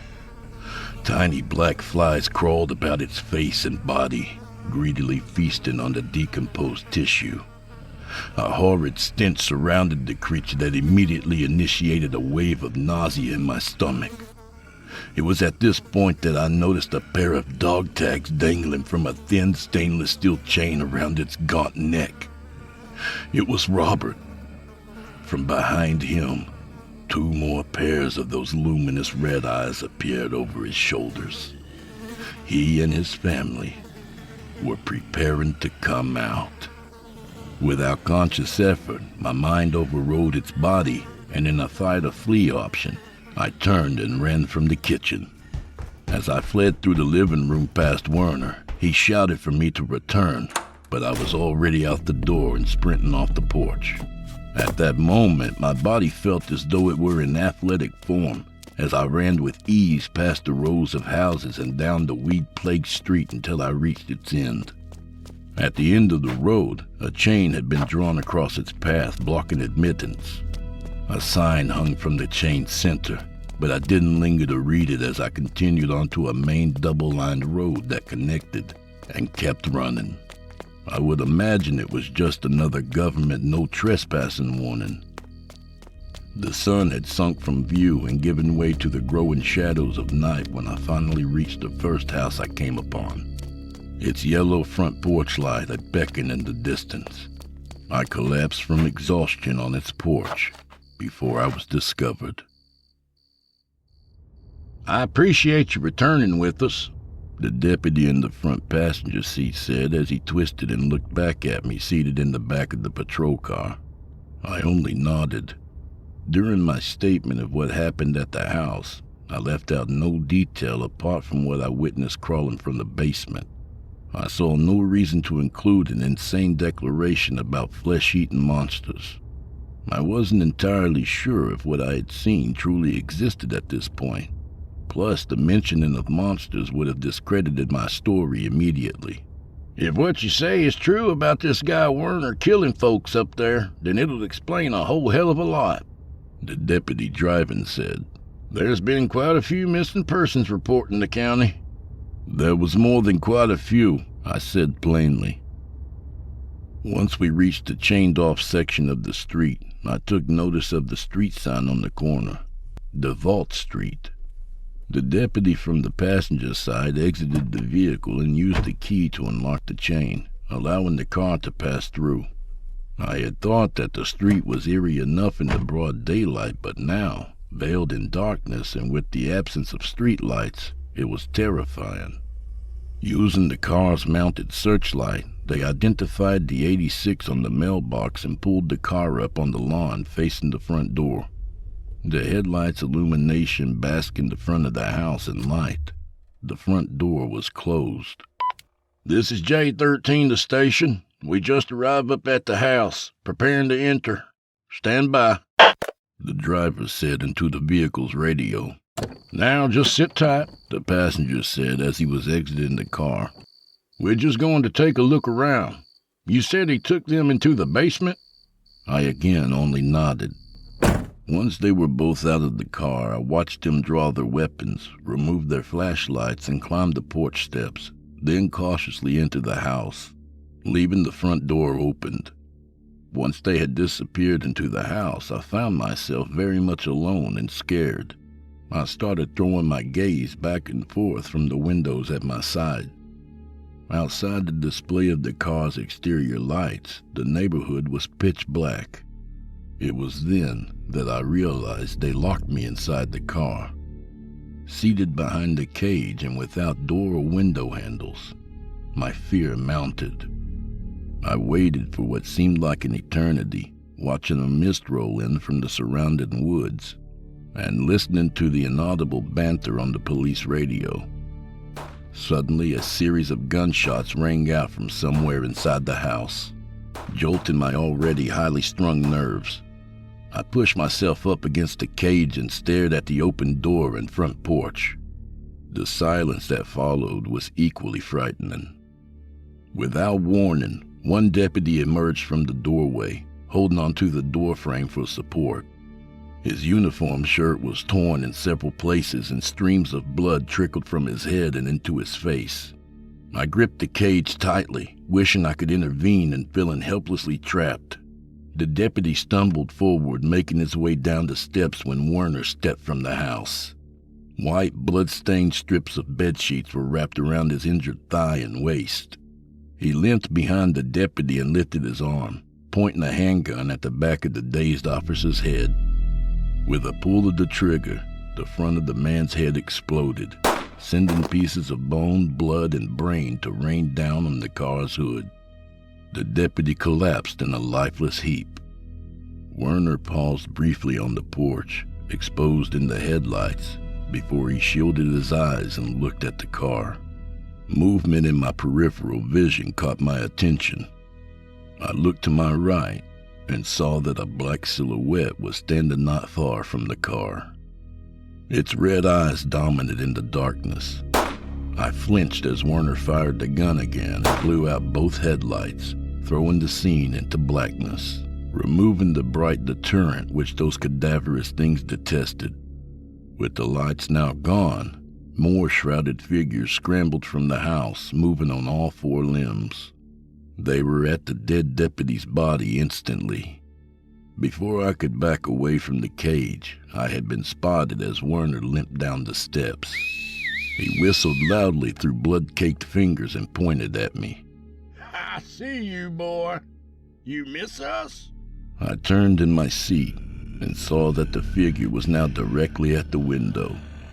I could make out the faint glint of the dog tags around its neck. It was Robert. "Bring him out, Bobby," yelled Werner as he descended the porch stairs. Robert's infected family members were dragging the dead deputy back into the house.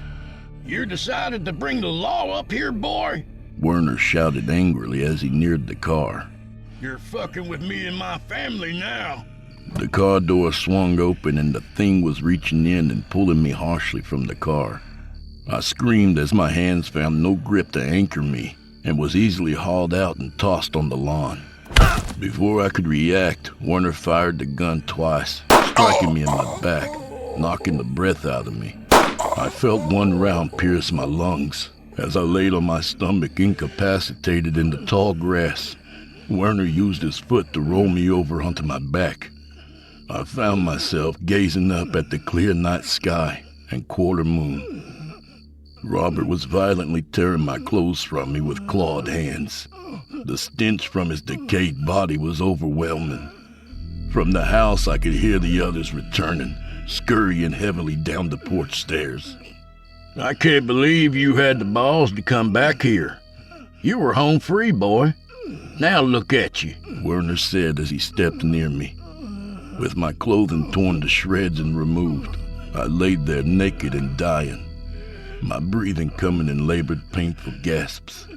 I coughed up a spittle of blood and felt it rain on my face. Yeah, you're as good as gone now. Sounds like I hit a lung, Werner commented with assurance. If it makes you feel any better, boy, I'll be right here with you when you die, making sure they pick your bones clean. His words were distorted, and my vision blurred and faded as my life continued pouring freely onto the lawn. My last breath had barely escaped my lips when the hideous, ghoulish beings, who were once as human as I, began ripping into me, feasting on my dead body with an insatiable hunger. I felt no pain at that point.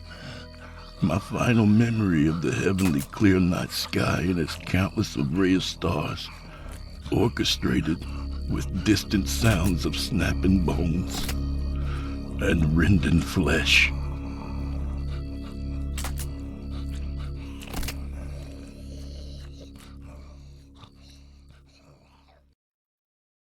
One. Have you come to relieve your burden unto the Lord? Asked the elder priest from behind the blind of the confession booth. Silence hung to answer the offer. Rather than immediately persist, the elder priest decided to let him take his time, for in the last 17.5 years he'd been an elder priest of Black Rock Chapel, he had learned that they would feel the compulsion of conscience to confess their unrighteous deeds in the Lord's due time. The youth was shaking. His hands were firmly clasped around his upper arms, leading to his shoulders shivering. The youth was hunching over, rocking back and forth in the wooden chair within the confession booth. His left eye twitched as his face remained chiseled in a state of petrified terror. "There's no need to fear, my son," whispered the elder priest, hearing the distress on the adolescent's side of the booth. "Christ bids forgiveness to all who trespass against him. All he asks is for repentance of your sins and to seek reform from him."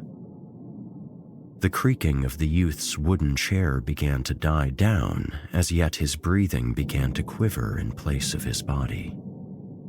"Forgiveness," the boy whimpered softly, his voice continuing to tremble in a traumatized manner. No forgiveness." Hearing the youth's remark, the elder priest repeated his assurance of the Lord's mercy to the boy. "No salvation, no savior. I've made their bid, Father. I made their bid, and I am debased." Though unnerved by the youth's pessimism, the elder priest remained composed. "Come now, my son. God has promised salvation to all who walk astray. All you must do is confess and repent your sins. Worry not of the judgment of others, for the confidence of a priest is sacred."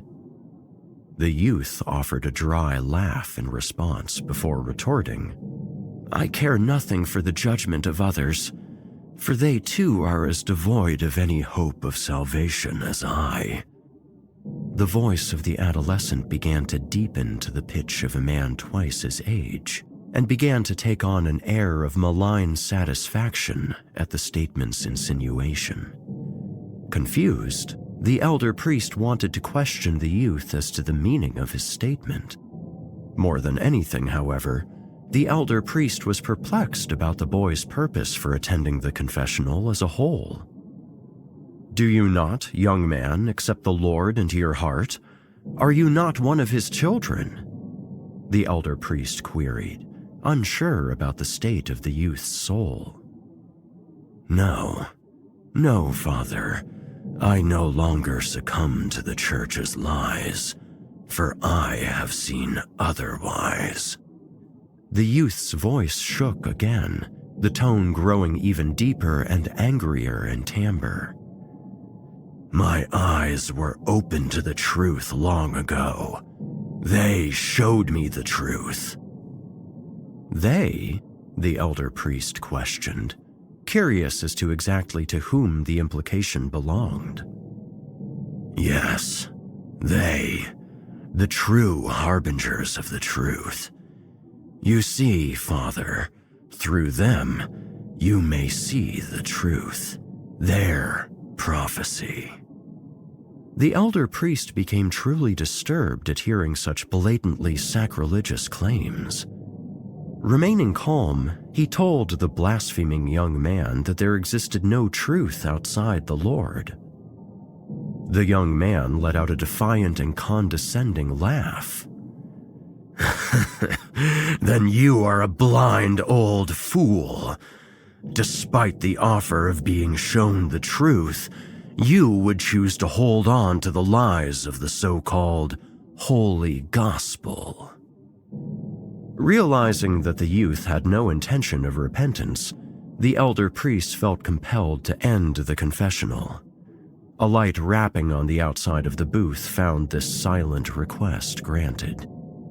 Just before departing, the youth turned toward the elder priest one more time and, with an abysmally baritone voice, said, "You'll see the truth, Father.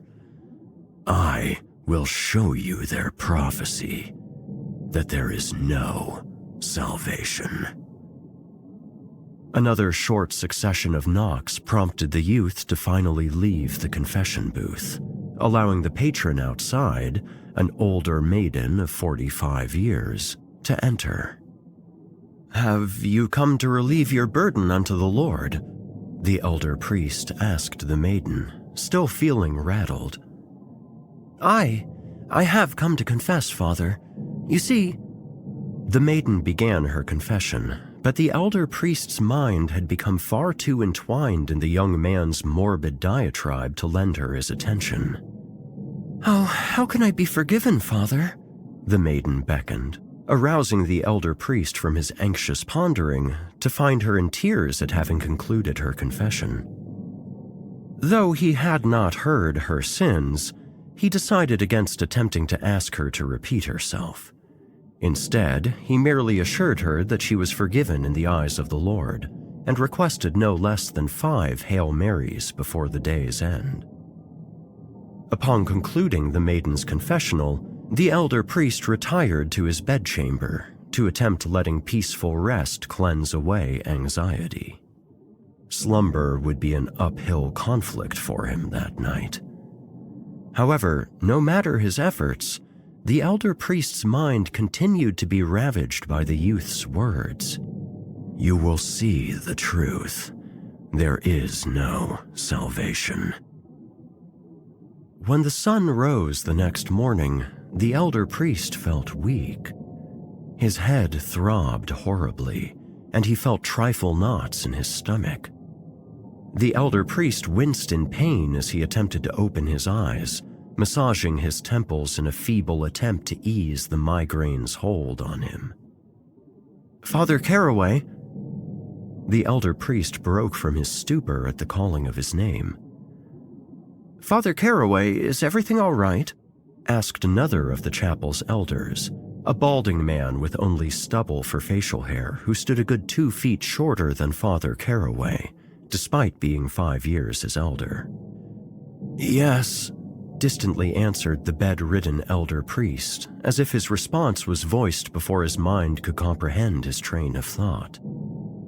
Despite the persistence of his current ailments, regaining his proper composure offered the most welcoming smile on his face he could manage before elaborating. "Father Edwards, I didn't hear you come in. Yes, everything is fine. I just feel a tad ill this morning.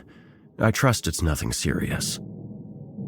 Father Caraway attempted to offer a chuckle of ease to the fellow priest that devolved into a painful cough, prompting him to use the sleeve of his bedrobe to cover his mouth.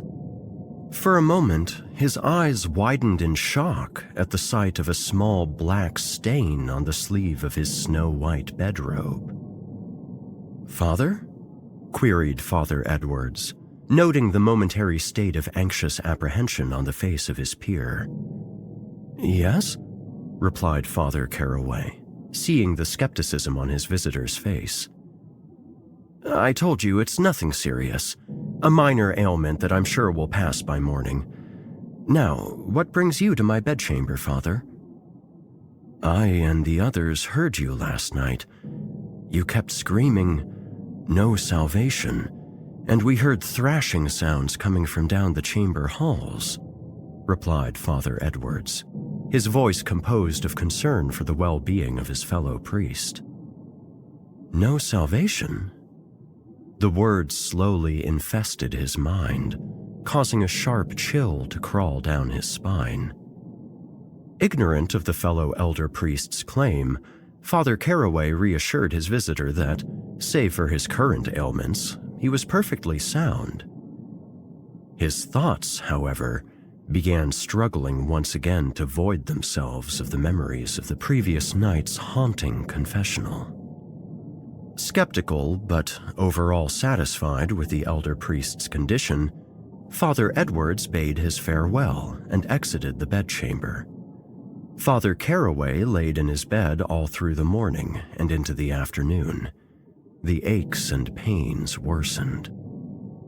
A shrill scream finally roused the ailing Father Caraway from his bed. Though physically ill, the elder priest found himself able to bound out of his bed and sprint up the spiral stone stairs to the bell tower of Black Rock Chapel with the speed and agility of a man much younger than he.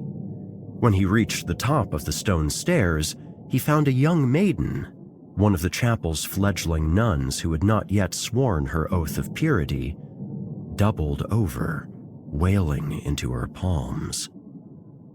"What is it, dear sister?" Father Caraway gently but firmly grasped the young maiden's shoulders. She stammered, utterly unable to voice a coherent reply. "Who, child? What happened?"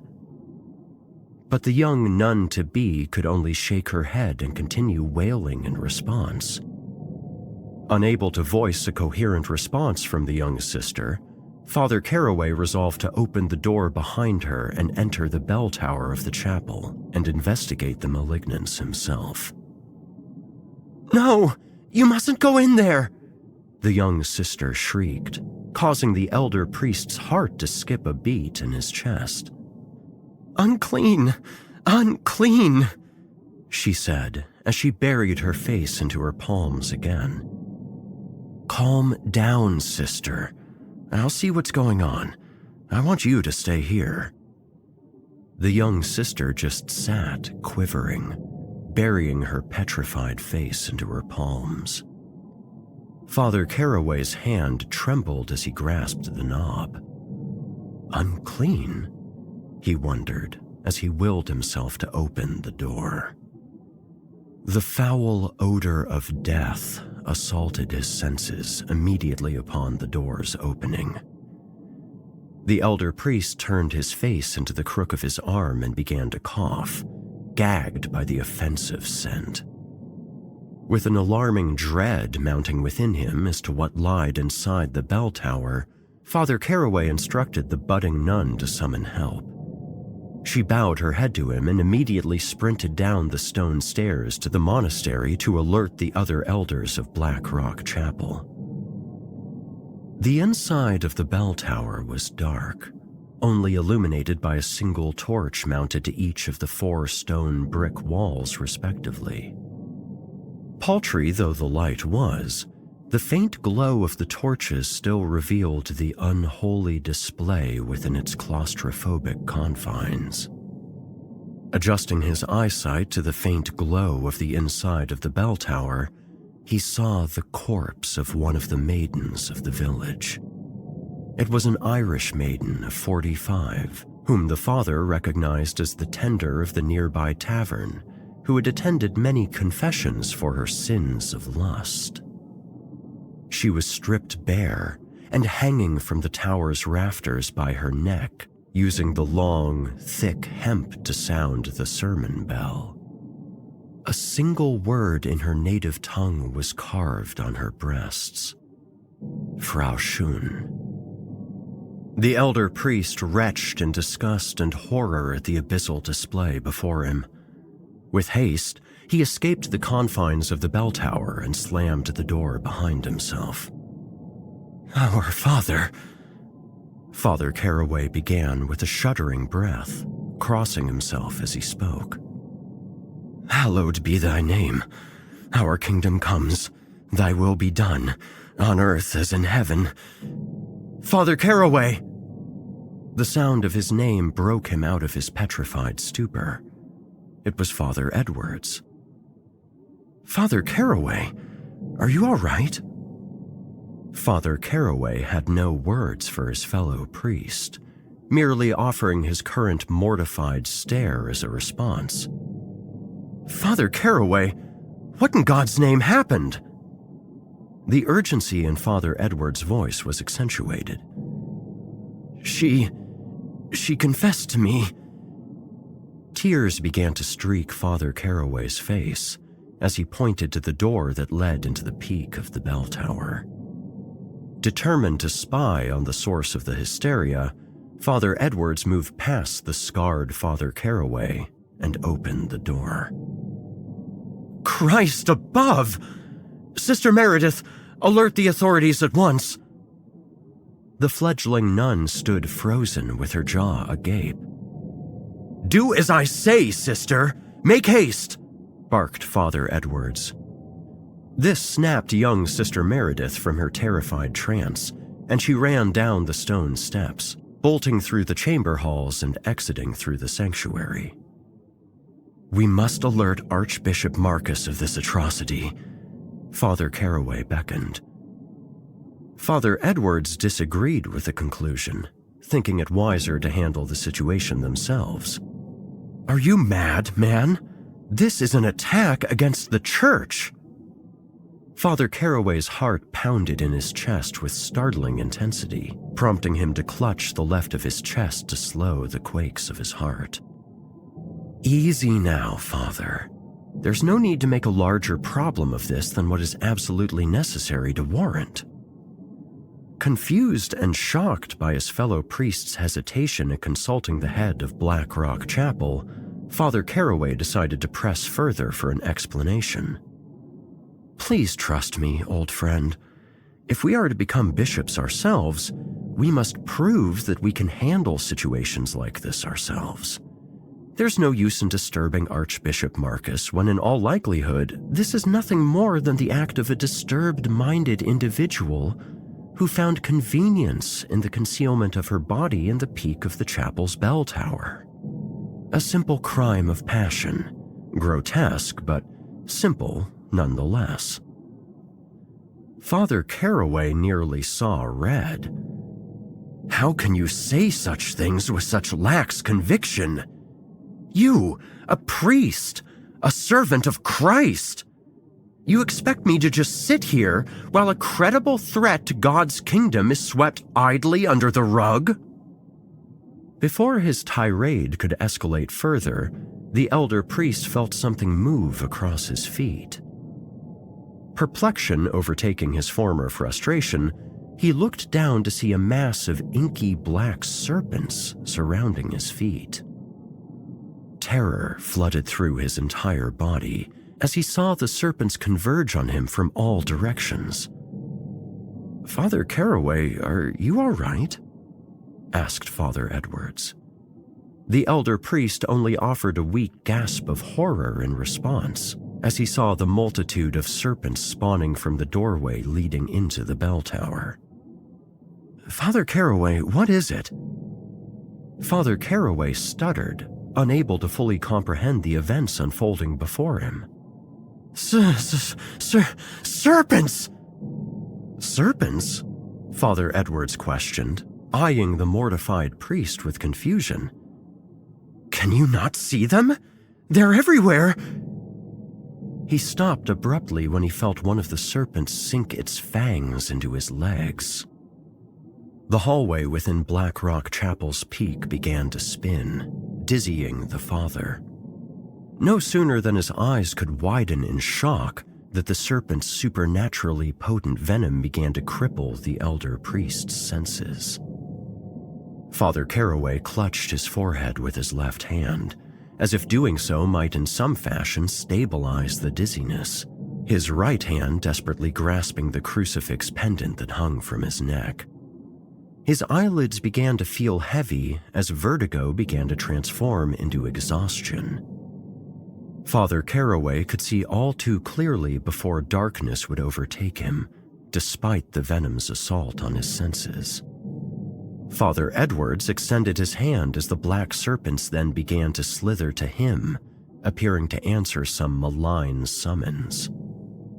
The elder priest stumbled back in chilled fright as he witnessed them slither and seemingly begin to fuse into Father Edward's body, as if the supposed fellow priest himself were composed of the demoniac serpents. The wriggling mass then appeared to revert back into the form of the priest as Father Caraway's legs began to lose the strength necessary for proper balance. His heart quaked in his fragile chest, as with the meager composure he could manage in his damning plight, he staggered backward whilst the knuckles began to whiten on the hand that grasped the crucifix pendant. "Our Father, thou art in heaven, hallowed be thy name." His labored, breathless words were abruptly silenced as his feet had misstepped, sending him crashing down the stone steps. Unconsciousness finally met the elder priest when his head struck the wall midway down the spiral. 2. Father Caraway wandered about in the ever-extended void of the subconscious. Unable to feel anymore, he wondered if he had indeed perished through either the means of the serpent's venom or a crash down the spiraling stone stairs. "Am I dead?" Father Caraway pondered as he surveyed the void. "Is this the entry to the kingdom of heaven?" "Nay," a monotone voice called to him, answering the father's internal query. Caught by surprise, he spun around to face the speaker. To his horror, the priest stood face to face with the ginger-haired Irish barmaiden he had seen hanging by the neck in the bell tower. She stood before him in the dark subconscious plane, completely bare, her milky white skin and grassy green-hued irises projecting the visage of life. "The entrance to heaven is closed to us, as it always was." Father Caraway closed his eyes, trying vainly to assure himself that this wasn't real. "This is real, Father, unlike the horseshit you spouted about God's forgiveness." Father Caraway struggled to attempt rebuttal to the specter's abrasive claim, as utter dread clouded his abilities of reason. "If that were true, Father, why not repent yourself for your continued heresies?" God forgives all who repent." The phantom let out a scoffing laugh that echoed throughout the void. The father felt compelled to cover his ears as the chuckling devolved into what he could only perceive as a cacophony of tortured wails emanating from all directions in the encroaching purgatory. The elder priest found himself, amidst his immediate sense of shock and dread in the ghoulish ethereal plane he found himself within, confused at the ghost's insinuation. "What are you talking about? What falsehood have I spoken?" As soon as the defiant query left Father Caraway's lips, his blood chilled as two serpents began to form in the dark void. His jaw went helplessly slack as the serpents, one whose scales were as dark as the nightmare plane it birthed from, The other, whose scales were the hue of burning embers reminiscent of the depths of Tartarus, slithered their way to the maiden's feet. The phantom spoke again as the malign creatures coiled themselves to her legs. Her vocals took on a tormented, ethereal echo. If God's forgiveness is divine, how are we so many condemned? Father Caraway's tongue froze before any rebuttal could be offered, and his lips trembled as the depraved vipers journeyed up and around the maiden's nude form. His eyes widened at the unholy display enacted before him, in petrified disbelief as he witnessed the serpents start to violate her. The phantom maiden began to moan with unrighteous pleasure as the dark-scaled serpent inserted itself head first between her legs. The crimson serpent coiled around her torso and caressed her. The moans of sinful pleasure began to devolve into screams of damning agony, as if emanating from many throats as the apparition appeared near her climactic release. Revolted as the elder priest was at the abhorrent nightmare, he felt as though the clutches of some malign manner would force him to witness the events to their completion. "Come now, Father. Why deprive yourself? I see the way you were watching. You'd like to fuck me, wouldn't ye?" Father Caraway, now bearing the strength of will over his body, clamped his eyelids tight and clutched his ears as the wraith-like voice echoed through his head. When he opened his eyes, now full of tears induced by the abysmal madness, he saw that the phantom maiden's appearance had decayed into the same necrotic image he'd spied in the bell chamber at the peak of Black Rock Chapel, complete with the word Frau Schön carved into her bosom. The burning red serpent began to work its way from her mouth as the abomination's vocals became entirely inhuman altogether. "God, give me strength!" Father Caraway cried aloud, futilely attempting to free himself from the dread that crippled him. The wraith let out a devious cackle that echoed through the black void before. In the same voice she formerly bore in life, she lashed out, "Listen to ye, still thinking Christ cares for ye. Poor little lamb, for ye truly have lost your way." Another ghastly wail of pleasure rang from the phantom maiden's lips as rivulets of dark, warm blood ran down from her complexionless legs, before crying out in the echoing and apparitional voice of agony, "There is no relief in heaven, no damnation in hell, no forgiveness, no damnation." His blood now frozen in mortal terror at his seemingly inescapable fate at the hands of the malign entity before him, Father Caraway lifted a trembling hand to clutch the crucifix around his neck as he again attempted to choke out the Lord's Prayer. The elder priest was cut off before he could even finish the utterance of, "Hallowed be thy name." Legions of painful screams of perpetual sorrow reached a deafening pitch that echoed from around him and within him, forcing his eyes closed from strain and his hands to reflexively cover his ears.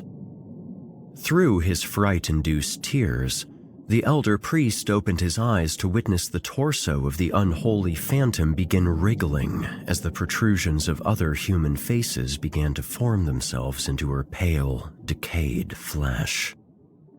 When the writhing mass of faces took form within the phantom maiden's body, they cried out in unison in deafening wails. Father Caraway was forced to his knees, eyes clamped tight and his palms covering his ears. "No salvation!" the tortured, ethereal voices screamed out as one. "Only condemnation awaits us all, for all are debased." The words echoed through the elder priest's shattered mind. No salvation. He tried to hide away the thought, as to attempt to keep his psyche from complete collapse. With great strain, Father Carraway opened his eyes to a small squint, merely enough to perceive from a rudimentary level the mortifying sight of a multitude of serpents advancing upon him from all directions, just as they had in the bell chamber in the chapel's peak. Stripped of any will to mentally or physically resist, Father Carraway watched helplessly as long, writhing black and red serpents exited the mouths of the tormented, screaming faces conjoined to the abomination's body. Though I walk through the valley in the shadow of death, thy rod and thy staff, he faintly whispered as he finally resigned himself to whatever damning fate awaited him at the whims of the abhorrent phantom. Just before the darkness could overtake him, however, the elder priest found himself lying in a cold sweat within his bedchamber. His eyes were stitched wide open. The first image he perceived was that of a young maiden. Still, in a perpetual shock, Father Carraway stared at the maiden before him, attempting to distinguish his presence from the wraith that menaced him in his slumber. When his eyes studied the olive complexion of her skin, coupled with the long brunette hair beneath her headrobe, he realized that the maiden standing before him now was none other than the budding Sister Meredith. His vision slowly strained itself into the clear composition. He could see the young fledgling's eyes glistening with tears and her face red. "Oh, Father, thank God you're awake! I thought you were lost forever!" exclaimed Sister Meredith through tear-filled relief. In an exhausted voice, Father Carraway questioned the young fledgling nun as to where he was and what had happened, for in the current moment, he could not immediately recollect any of the previous phenomena outside of the demented nightmare he'd only narrowly escaped from. "It was awful. After I came back with the authorities for the woman we found in the bell tower..." She shuddered before continuing, her voice cracking again with frightful tears. "We found you sprawled unconscious on the stairs. You kept muttering the Lord's Prayer and something about serpents and poison. I looked everywhere, but I couldn't find Father Edwards. The body was missing, too. A few of the other sisters and I moved you into your bed. You were out for most of the night and into this morning. I only awoke you when you began thrashing about." A tumultuous wave of dread washed over the elder priest's face as, all at once, the horrors of the previous afternoon came crashing back into his memory like a devastating avalanche. "Oh, Father, I'm afraid," cried the young Sister Meredith. "Something unholy is happening in the chapel. What are we going to do?" Father Carraway winced and drew a deep breath, once again grasping the right side of his forehead, attempting to both ease the throbbing pulses inside and regain some semblance of composure to his abilities of reason. His head was drowning in a black whirlpool of insanity and cold, crippling, unforgiving dread. What am I going to do? The bitter question crossed Father Carraway's mind, followed by another disheartening query. What could I do? Father Carraway began hopelessly attempting to connect the ghoulish events to possibly identify the source of the abominable phenomena and combat it with the aid of the divine. "Archbishop Marcus," Father Carraway whispered, unconsciously vocalizing his thoughts as his mind traveled back to the encounter at the chapel's peak. "What was that, Father?" questioned the fledgling nun, unsure yet hopeful that his response to her might be the foundation of a plan to either drive away or flee the evil that presently menaced them. Awakened from his thought-induced trance by Sister Meredith's voice, Father Carraway began to rouse himself from his bed. "Listen, child."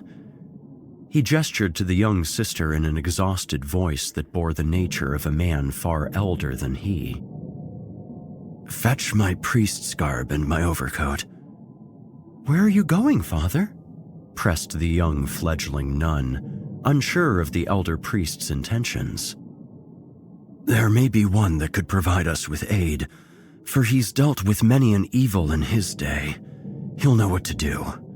Now, do as I say, child. Make haste." Father Caraway struggled as he slowly moved his aching body, still weak from the serpent's potent venom. When his legs finally found the strength to stand, he slowly trudged over to the vanity mirror that hung to the right of the entrance of the bedchamber. It was an average-sized mirror joined on either side by vanilla-scented candles that would provide small tastes of added luminescence to the entirety of the bedchamber. Above the vanity mirror hung a shining silver crucifix bearing a molded image of Christ's executed body fixed upon it. The young fledgling Sister Meredith was slightly puzzled, but simply offered a small bow of her head before making her way to the wardrobe.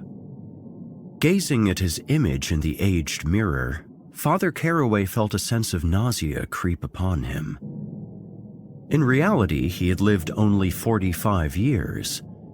The face that returned his gaze from the mirror had the appearance of one who had lived closer to 30 years longer. The reflection in the mirror bore thin, silver strands of hair, unlike the thick, vibrant brunette hair he bore outside of the mirror. The skin on the doppelganger's face also appeared haunted and concaved, as though the flesh it bore was too excessive for its bones. The weary elder priest became unnerved at the sight, tugging at the skin on his face to reassure himself through tactile perception that the image in the mirror was indeed some visual hallucination. It was then that the reflection began to shift within the mirror's confines. The face that posed itself as the elder priest began to offer a most sinister grin, while the rest of the room surrounding the being began to take on a scarlet-red filter. For a moment, his blood chilled at the sight of his reflection acting outside of his own will. Placing his palms over his eyes, he softly whispered, "No, it's not real. God be with me." "Old fool." Father Caraway looked again at the doppelganger from his palms and saw the sinister reflection begin to decay, the loose skin hanging onto his skull now falling away to expose the skeleton underneath. "God cannot save us," lashed the vision in the mirror. His jaw fell as he watched the mirror image slowly evolve into a more grotesque appearance. More of the false reflection's flesh slowly decayed and peeled away as if it were but mere paper, to reveal the skull, bearing jagged teeth that could rip and crush flesh and bone alike with ease, without worry of dulling. The sockets of the demon were dark and cavernous voids that swallowed all semblance of light, save only for a tiny crimson speck in the middle of either socket, respectively, that appeared to serve as its retinas. "Let me ask you something, Father," chided the beast in the mirror, voicing the elder priest's title in a tone of mocking reverence.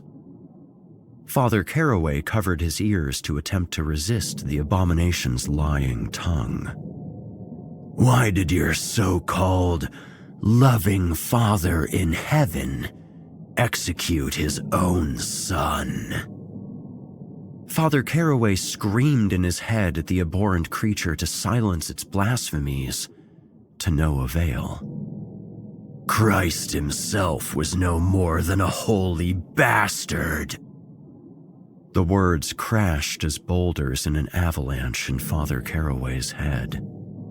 They motivated him to press his palms tighter to his ears and tightly close his eyes. "His execution achieved nothing more than penance for his birth as such." The last exclamation rang out in his mind with such ferocity that he could feel his knees attempting to buckle beneath him, as if an unseen force was weighing him down. You know it's true, Father. Just look at me. I am humankind in its purest state. We are the condemned. Humankind itself, Father, are the very beasts that were sentenced to damnation. Salvation is only the lie you spread. Nearing his wit's end, Father Caraway slammed his fists upon the vanity's surface and shouted defiantly at the apparition. Enough! The mounted crucifix shook before falling from its place above the mirror and landing in front of him. Hearing the faint clatter of the crucifix's descent, the elder priest found himself awakened from another trance. Instead of the detestable specter that occupied its confines only moments before, he saw that his reflection revealed the middle-aged man that existed in reality. Father Caraway again closed his eyes and began drawing in deep breaths to relax.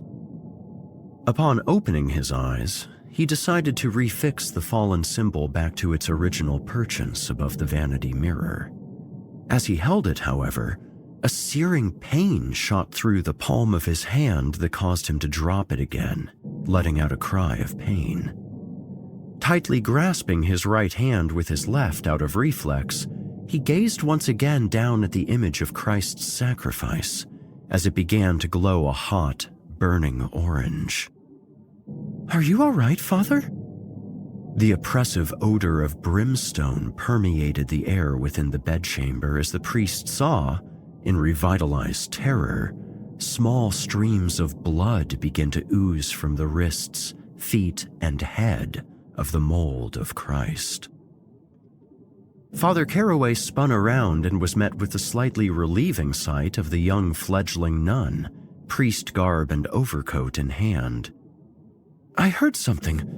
Did something happen?" "No, child," replied the elder priest, unsure how to explain the unholy phenomena in her absence. "Everything is fine, but there's no more time to be lost.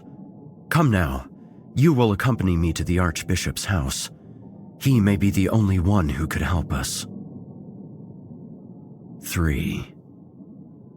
The pair quietly exited the sanctuary with haste and walked through the town that saw its citizens begin making their way to Black Rock Chapel. "Wednesday Mass," Father Caraway muttered, silently chastising himself for the lapse in memory. "What is it, Father?" queried the budding nun, citing the expression of anxiety on the elder priest's face. Father Caraway, still bearing a worried look, shook his head and blankly reassured her that all that was important was that they sought the Archbishop as swiftly as possible. Within another 5 minutes of walking, they arrived upon a small cottage built from stone and mortar. Fixed upon the front of the wooden door was a silver crucifix hung by a string of rosary beads dangling from an outwardly protruding nail. Above the decoration were inscribed 3 words in Latin, "In nomine Patris," in bright red. "Is this the Archbishop's home?" asked Sister Meredith. "Indeed," replied Father Caraway. He spotted an air of curious skepticism mold itself on the young fledgling nun's face. "Archbishop Marcus always preferred modesty," Father Caraway told her, as he had already anticipated her question. As he reached out to ring the worn-down yet functional bell fashioned to the right of the door, the elder priest briefly recollected a few of his memories of his years under Archbishop Marcus's apprenticeship. He gave the small, frail string that hung the bell 2 light tugs, hearing the 6 high-pitched rings of its frail clapper impacting against its interior. In the mere span of a minute after the bell rang its last, the wooden door began to jolt ajar. "Who seeks my home?" a voice called out from the inside of the cottage. The voice was that of a man far older than Father Caraway. "We have sought counsel and aid against a grave and unknown evil that has plagued God's kingdom of Black Rock Chapel." Father Caraway couldn't help but emphasize the urgency of his request for an audience. The cottage entrance was revealed as the wooden door was opened fully. An older man clad in a soft velvet robe was standing in the doorway, with a white cross stitched to the left. Despite his aged appearance, the man stood a solid 6 feet in height, even dwarfing Father Caraway's mere 5 feet 6 inches. The man's head bore a clean shave, bearing only an albino mustache and beard that reached down to his collarbone. For a solid moment that felt stretched, the man in the doorway examined them, evaluating the sincerity and the spoken urgency. "Well then, you'd best come inside," said the man in the doorway, finally breaking the ever-straining silence and gesturing for them to enter. The pair entered, the older gentleman promptly closing the door behind them. Inside the cottage, the young Sister Meredith felt a sense of warm comfort. The walls held different varieties of oils and myrrh. Large, thick, leather-bound volumes were neatly lined atop a shelf perched above the fireplace, which housed a ferocious blaze. Father Caraway became once again lost in his memories of days past. "So tell me, what is this vile menace you beseech my aid for?" The question broke the elder priest from his memories. Wasting not an instant, Father Caraway began regaling the Archbishop of the hauntings of the prior 2 days. As he continued his dreadful accounting of the horrors that occurred in Black Rock Chapel, the elder priest saw the face of the Archbishop become grim, somber, as if he bore some grave piece of the macabre enigma the others didn't. When Father Caraway was finished describing their peril, a long and unsettling silence hung in the air of the cottage. "The ground upon which Black Rock Chapel stands wasn't always holy." Archbishop Marcus's voice evoked the same foreboding feeling of sorrow and regret that remained reflected on his aged face. The elder priest himself was hesitant to press the Archbishop for a further explanation, as if the hidden revelation could scar him further than what his psyche could recover. "You made mention of one Father Edwards, the priest bearing the serpents, yes?" Father Caraway nodded in response and offered a, "Yes, Excellency," nervously stumbling over his own words. "I might have known this day would come again. You no doubt have realized that this Father Edwards is no priest, nor is he a man, at least not any longer."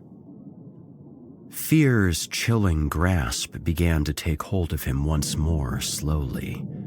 The burning question suppressed by hesitation now embedded itself into the forefront of Father Caraway's mind and erupted from his lips. "What do you mean, Your Excellency?" His heart hung with a heavy pendulum of rueful regret and worry. Archbishop Marcus began to enlighten the pair of the unfortunate tragedy that molded the infancy era of Black Rock Chapel. Before the land that the chapel's foundation rests upon was first consecrated as hallowed soil, it had served as a sanctuary for a coven of gypsy folk. When I first came upon the land, I was as you were when I tutored you. I was a pupil under the tutelage of my predecessor, Archbishop Duncan. It was my first journey abroad for the spread of the gospel. For a brief moment, Father Caraway's mind, with cursory accuracy, recollected small fragments of his initial journey abroad before he was commissioned to the status of priest. His recollection of prior ages halted when the Archbishop's voice began again. "When we arrived, it was a mere darkened patch of earth that appeared to bear sparse, if any, vegetation, and in its center a massive, dark stone boulder sat in perchance. I remember that, Engraved on its outwardmost surface was the image of some manner of talisman with 2 words in the dialect of the gypsies, terra condemnatilor. Only long after the grave events that occurred there did I ever learn what those 2 words meant, for in our tongue, those words translate as Land of the Condemned. The Archbishop's face darkened, the aged features of his face beginning to pronounce themselves by shadow. The dread incubating within Father Caraway tightened its firm grasp on his mind. We wished at first to establish commerce with them. We thought that, through fellowship, we may convert some of them to the Lord's gospel. Archbishop Marcus's eyes fell to the ground in a frightened, stoic gaze as a chilled shudder escaped him. We were wrong. His voice was devoid of any emotion save for petrified trauma. His stare was still fixed to the ground beneath. The Archbishop continued in a gravelly voice. 2 years passed in harmony until strange occurrences began. Morbid curiosity bested Father Caraway, and he queried Archbishop Marcus as to the implications of the occurrences he referred to. At first, we simply brushed them off as minute phenomena, events that we wouldn't try to assign real significance to as they occurred few and far between.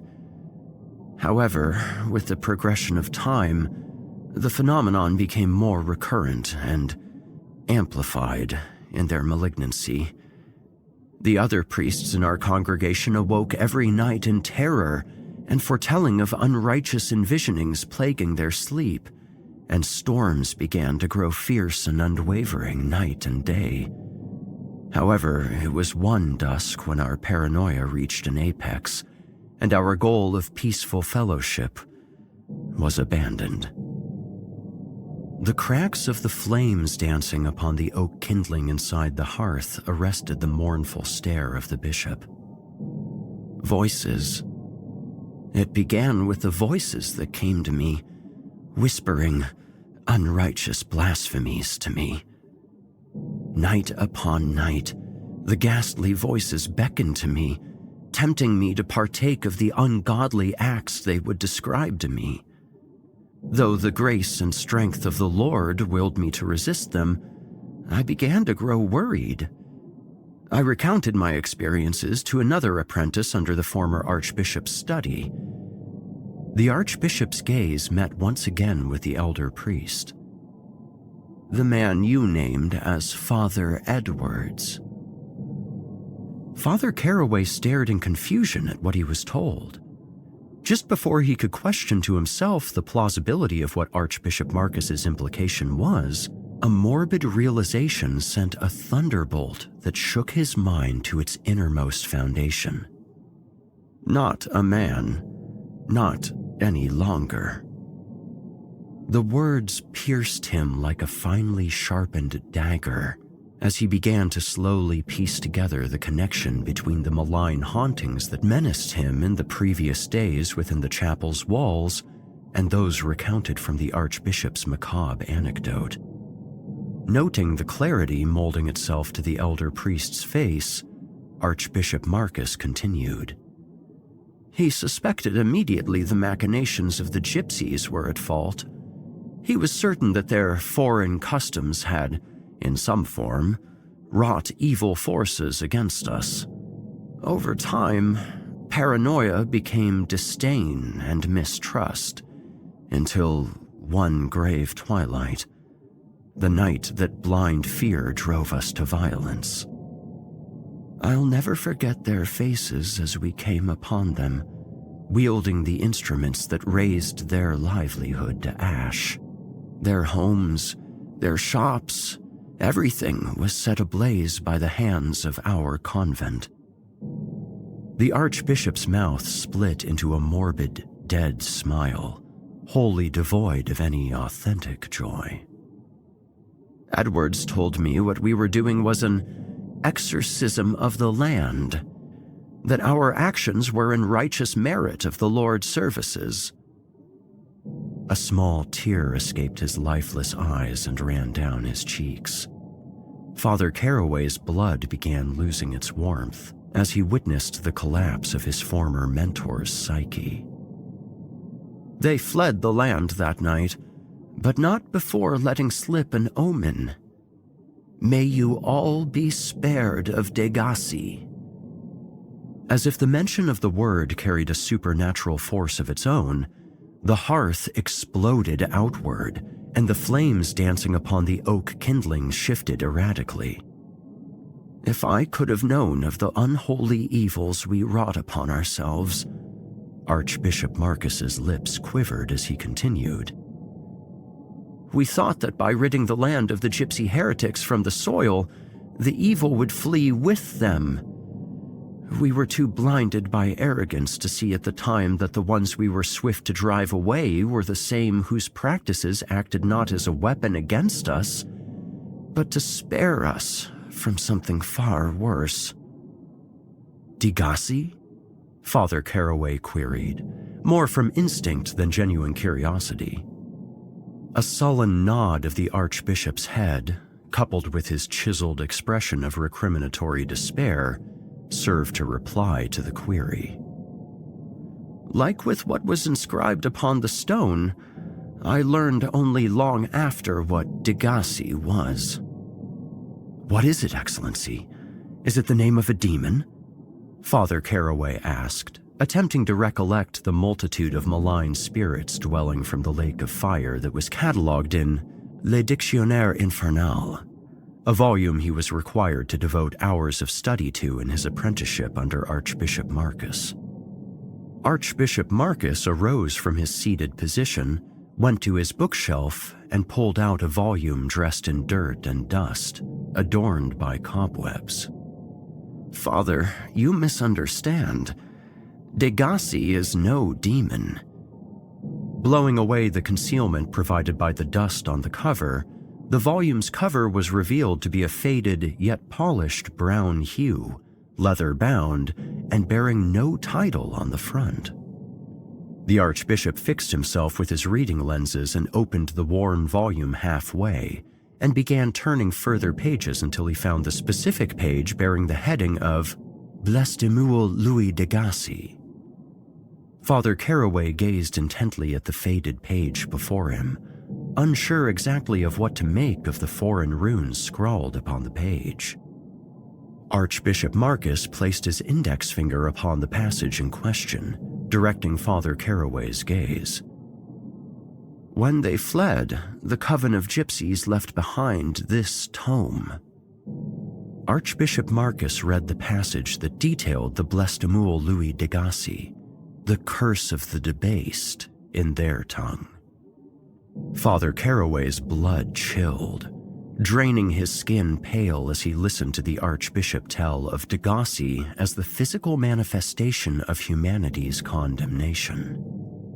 The memories of the chapel's phenomena abrasively invaded his mind once again, pronouncing emphatically the gratuitous blasphemies the wraiths assaulted him with. The Archbishop further explained that those that fall victim to Degassi do so when they call out to them, seducing them to either embrace whatever sins they committed that drew their attention of them, or stripping them of all hope of salvation until their demise, wherein they're to join the ranks of the condemned. As Archbishop Marcus continued reading, the elder priest glanced at the page, when he felt his skin begin to crawl at the sight of the illustration on the page's bottom right corner. The illustration depicted the scene of a man brought to his knees and clutching his forehead as long, black serpents appeared to swarm over his body. The face of the man was craned back to face the sky above. It was twisted into an expression of perpetual agony. The detail of the image that disturbed Father Caraway was a large, dark monolithic stone that stood erect. Protruding from the black stone looked like a cyclonic whirlwind formed from many faces that appeared conjoined. all of them twisted in the same expression of abject horror and sorrow. Spotting this, Father Caraway felt a dreg of nausea grasp firmly to him as the recollection of his nightmare forced itself abrasively into the forefront of his thoughts. "How has it been taking the form of Father Edwards?"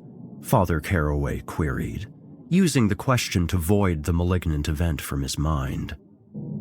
The Archbishop fell silent once again, his aged face giving way to its earlier state of mournful despair. "As writ in the tome here," Archbishop Marcus began as he placed his index finger upon the excerpting passage he meant to reference, his vocals low and forlorn. "Degassi can assume the avatar of any that are of them to walk the earth above." The chilling words returned to Father Caraway. Not a man, not any longer. Tears began to run freely down Archbishop Marcus's cheeks. Utter despair consuming him, Father Caraway gave in to the compulsion to query Archbishop Marcus about how Father Edwards, a servant of the Lord, could have been met with such a fate.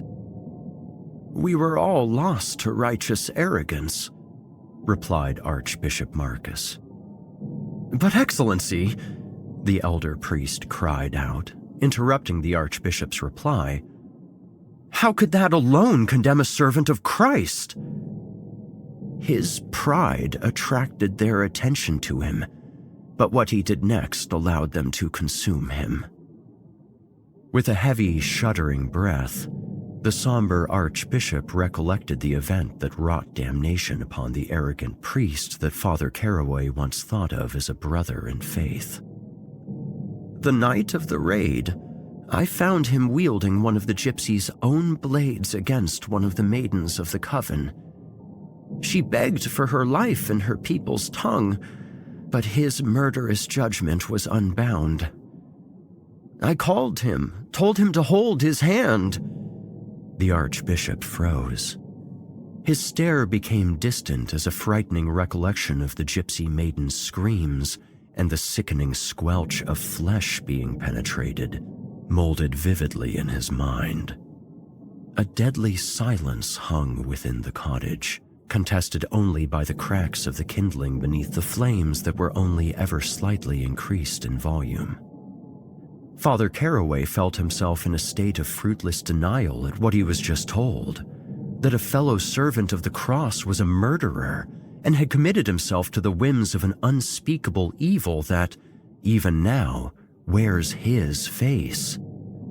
It was then that a horrific realization revealed itself to him that almost caused him to faint. Who else but Father Edwards could have called the Mass for sermon tonight? "Can it be stopped?" Sister Meredith queried with a shaking tone of panic seeping into her voice. The young fledgling nun's voice caused the two men to glance at her with mild surprise as, until that instant, her silence had caused them to forget her presence entirely. Before a reply could be offered, a mass of shrill screams in the distance arrested their attention. The three listened to the sound of many clamoring, stampeding footsteps, accompanied by a collective cacophony of frightened screams. Father Caraway opened the cottage's front door to reveal that the source of the sounds was the townsfolk who had gathered for Mass before, now fleeing Black Rock Chapel for their very lives. The full magnitude of the mortifying display caused the elder priest to fall to his knees in a trance of terror-induced shock. "Father Caraway!" exclaimed Sister Meredith as she rushed to him urgently. Archbishop Marcus exited the cottage into the midst of the chaos. "What's going on?" the Archbishop demanded of a fleeing youth farmhand. "Monster! In the sanctuary!" cried the farmhand before pushing past the Archbishop. Once his stance was regained, Father Caraway waded through the horde of fleeing congregation until he found Archbishop Marcus once again. "It's Degassi. It must be. Tonight was Wednesday Mass. It was a trap." the elder priest exclaimed with staggered breath. With a cold, icy, and stoic glare carved into his aged face, Archbishop Marcus turned to Father Caraway and said, "We must destroy the evil of Blackrock." "How?" Father Caraway queried, remembering his encounters with the frightening entity and the lack of effect of his holy objects with warding them away. In a grave tone, Archbishop Marcus answered, "By fire this evil was born. Through the fire, so too shall it die." The two continued pushing through the terrified churchgoers, climbing up the steps and thrusting the chapel's entrance open. 4. Inside the hallway to the sanctuary, the clutter of overturned mahogany and discarded crucifix trinkets littered the long, crimson-hued carpet that lined the main hall. However, the sight that disturbed the two clergymen most about the chaos displayed before them were the empty garments that lay discarded, as if those that formerly bore them had simply vanished. The elder priest froze, the blood flowing through his veins chilled as he witnessed the forms of long, thin serpents extrude their scaly forms from the empty garments. "Come now! There's no time to lose!" the archbishop shouted as he retrieved the frankincense from the drawer that kept the oils and wine regularly used for the occasion of communion. Father Caraway remained in place as he retrieved the oil and dismounted 2 of the candlesticks, the malign phenomena burrowing back into his recollections, feeling incapable of acknowledging his partner's voice. The elder priest felt the taunts uttered by the wraiths sink slowly and painfully into his heart. "If God's forgiveness is divine, how are we so many that are condemned? No relief in heaven, no damnation in hell, no forgiveness. Salvation is only the lie you spread. They have shown me the truth, Father. There is no salvation." Those 2 last words, which had haunted him for 3 days and nights, began to repeat as though they were some manner of a demented mantra, screaming inside his mind like a chorus of shrieking maidens in great pain. Father Caraway's trance was broken when he felt an object pushed into his chest. "Father, are you ready to begin?" Archbishop Marcus queried, pushing one of the candlesticks into the center of Father Caraway's chest. Clarity resuming control of his thoughts, the elder priest replied with a slightly hesitant breath. "Yes, I'm ready." "Then may we exorcise the evil from Christ's temple," Archbishop Marcus declared with the blaze of determination raging in his eyes.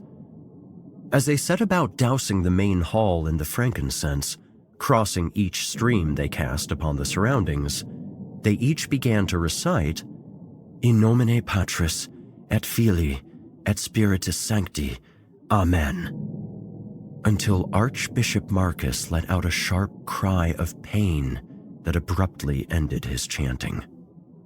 Startled, Father Caraway snapped his head in the Archbishop's direction. His jaw slacked numbly as he spotted 5 of the abhorrent serpents with their fangs fixed firmly within his former mentor's thighs. Archbishop Marcus's eyes were fastened tight, his jaw agape as his face portrayed the sheer unutterable pain that coursed within him at that moment. Father Caraway began to rush to the Archbishop's aid, shock and panic molding into one as he saw his ally forced to his knees in agony. "No!" Archbishop Marcus screamed out with a strained cry. "Stay away!" The elder priest halted, despite the fright-induced adrenaline urging him further. His strength waning, the Archbishop summoned the last of his will to let out a strained cry to Father Caraway. "It's too late. I'm theirs now. I allowed this evil to birth. Now you must destroy it." Another tortured wail escaped Archbishop Marcus's mouth as the serpents swarmed him, biting and coiling themselves up and around his body and into his gaping mouth. As they burrowed into his throat, he let out a series of choking gasps. However, before the serpents could overtake him, Archbishop Marcus sputtered one last command to the petrified elder priest. You must burn Black Rock Chapel." His eyes rolled back as the breath of life left him, falling fully on his back. Father Caraway's legs felt weak as he watched helplessly as the body of Archbishop Marcus became but a mere squirming mass of dark and crimson. The serpents then dispersed from where the Archbishop's body lay. Only the empty velvet robe remained and scurried away collectively as though they were answering some summons. His gaze followed their flight, and Father Caraway saw them slithering back into the sanctuary. Giving pursuit, Father Caraway's eyes met with the embodiment of the horror that tormented the once hallowed ground he stood upon. The abomination stood at the pulpit, arms outstretched as if exerting the very force that beckoned the serpents to it. The head of the abysmal creature was the likeness of the man Father Caraway formerly knew as Father Edwards. However, the rest of the beast's form comprised little more than a writhing mass of faces that appeared twisted in the same expression of unbridled suffering. Father Caraway stood at the sanctuary entrance, pale, struggling to comprehend the full extent of the unholy terror displayed before him as the multitude of serpents burrowed themselves in the many dark, cavernous mouths of the agonized faces that comprised the abomination's form. The tortured faces began to undulate more rapidly, as if attempting to breach through the flesh, confining them until a new addition began to mold itself into the center of the abomination's chest region. In anguish, Father Caraway cried out, "No!" when he witnessed the agonized face of his former mentor take form in the monstrosity's flesh. As he fell to his knees, stripped of his will, he felt as though he were once again in the nightmare, now with no relief of waking from it. "Now you see the truth, brother. Even the pious cannot be forgiven." Haunting familiarity struck the elder priest's ears when the voice of a young man, though still inhuman in nature, chided him. "The truth stands before you. No salvation." Though uttered singly by the false likeness of Father Edwards, the voice bore an ethereal quality to it that wholly devoid its resemblance to that of a human. He realized this to be the distorted vocals of the young adolescent from the confessional. "Now you see the truth, brother. Even the pious cannot be forgiven. The truth stands before you. No salvation." The eyes of the false priest's likeness rolled back unnaturally into his skull. It distended its jaws, regurgitating a large, squirming legion of black serpents. They slithered in haste to claim the elder priest. Father Caraway, witnessing this physical incarnation of horror, almost resigned to his fate when he remembered the candlestick he still wielded. "The frankincense!" he nearly shouted aloud, holding his tongue to not reveal his plan to the monster. With renewed hope, Father Caraway found himself at his feet. More dark serpents came forth out of the dark orifices of the mass of twisted faces. Running to the empty velvet robe, Father Caraway retrieved the half-empty jar of the holy oil and doused the sanctuary.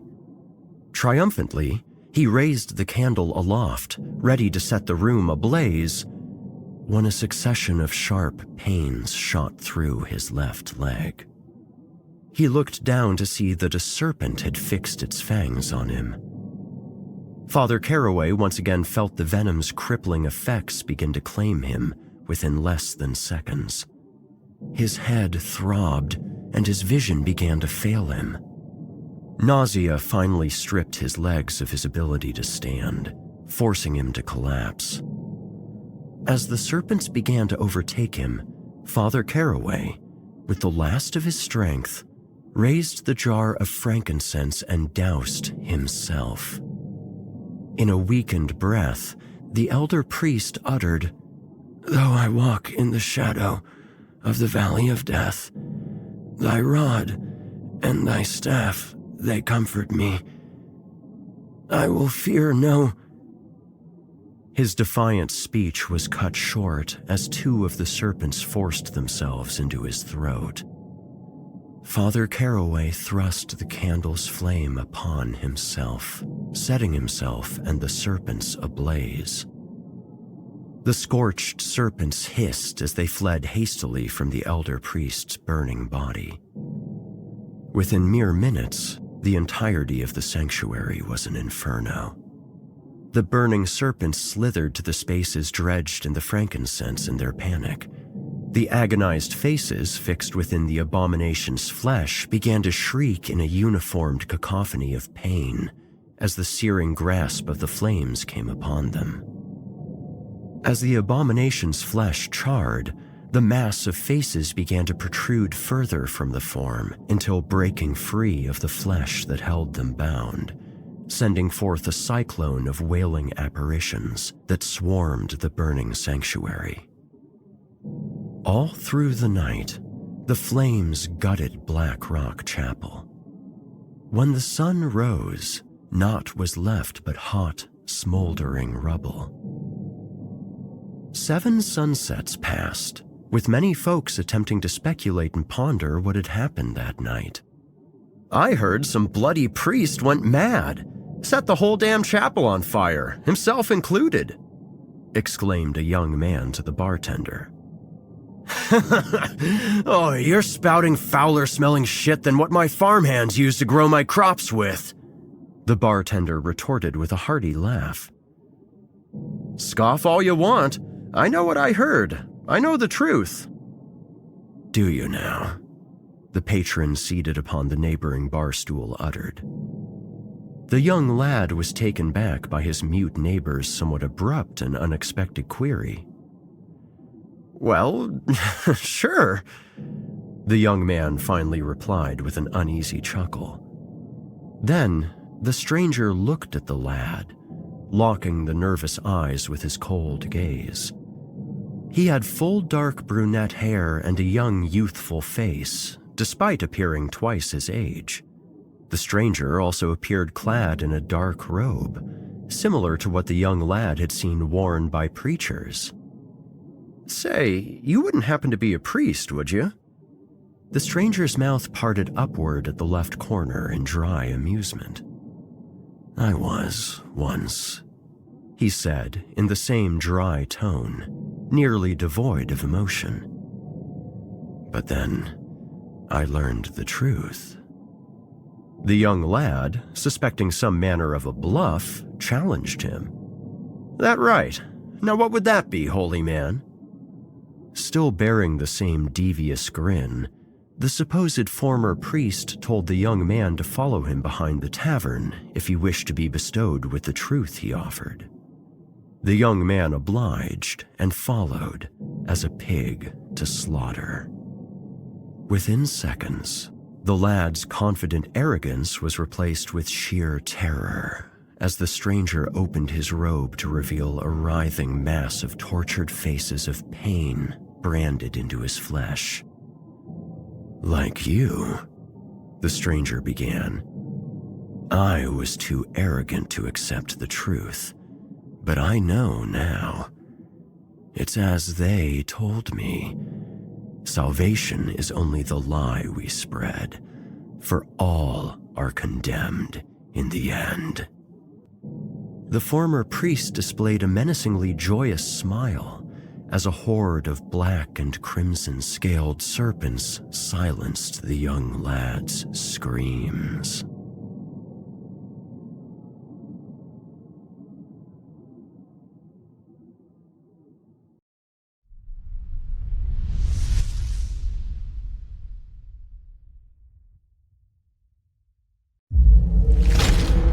Chilling tales for dark nights.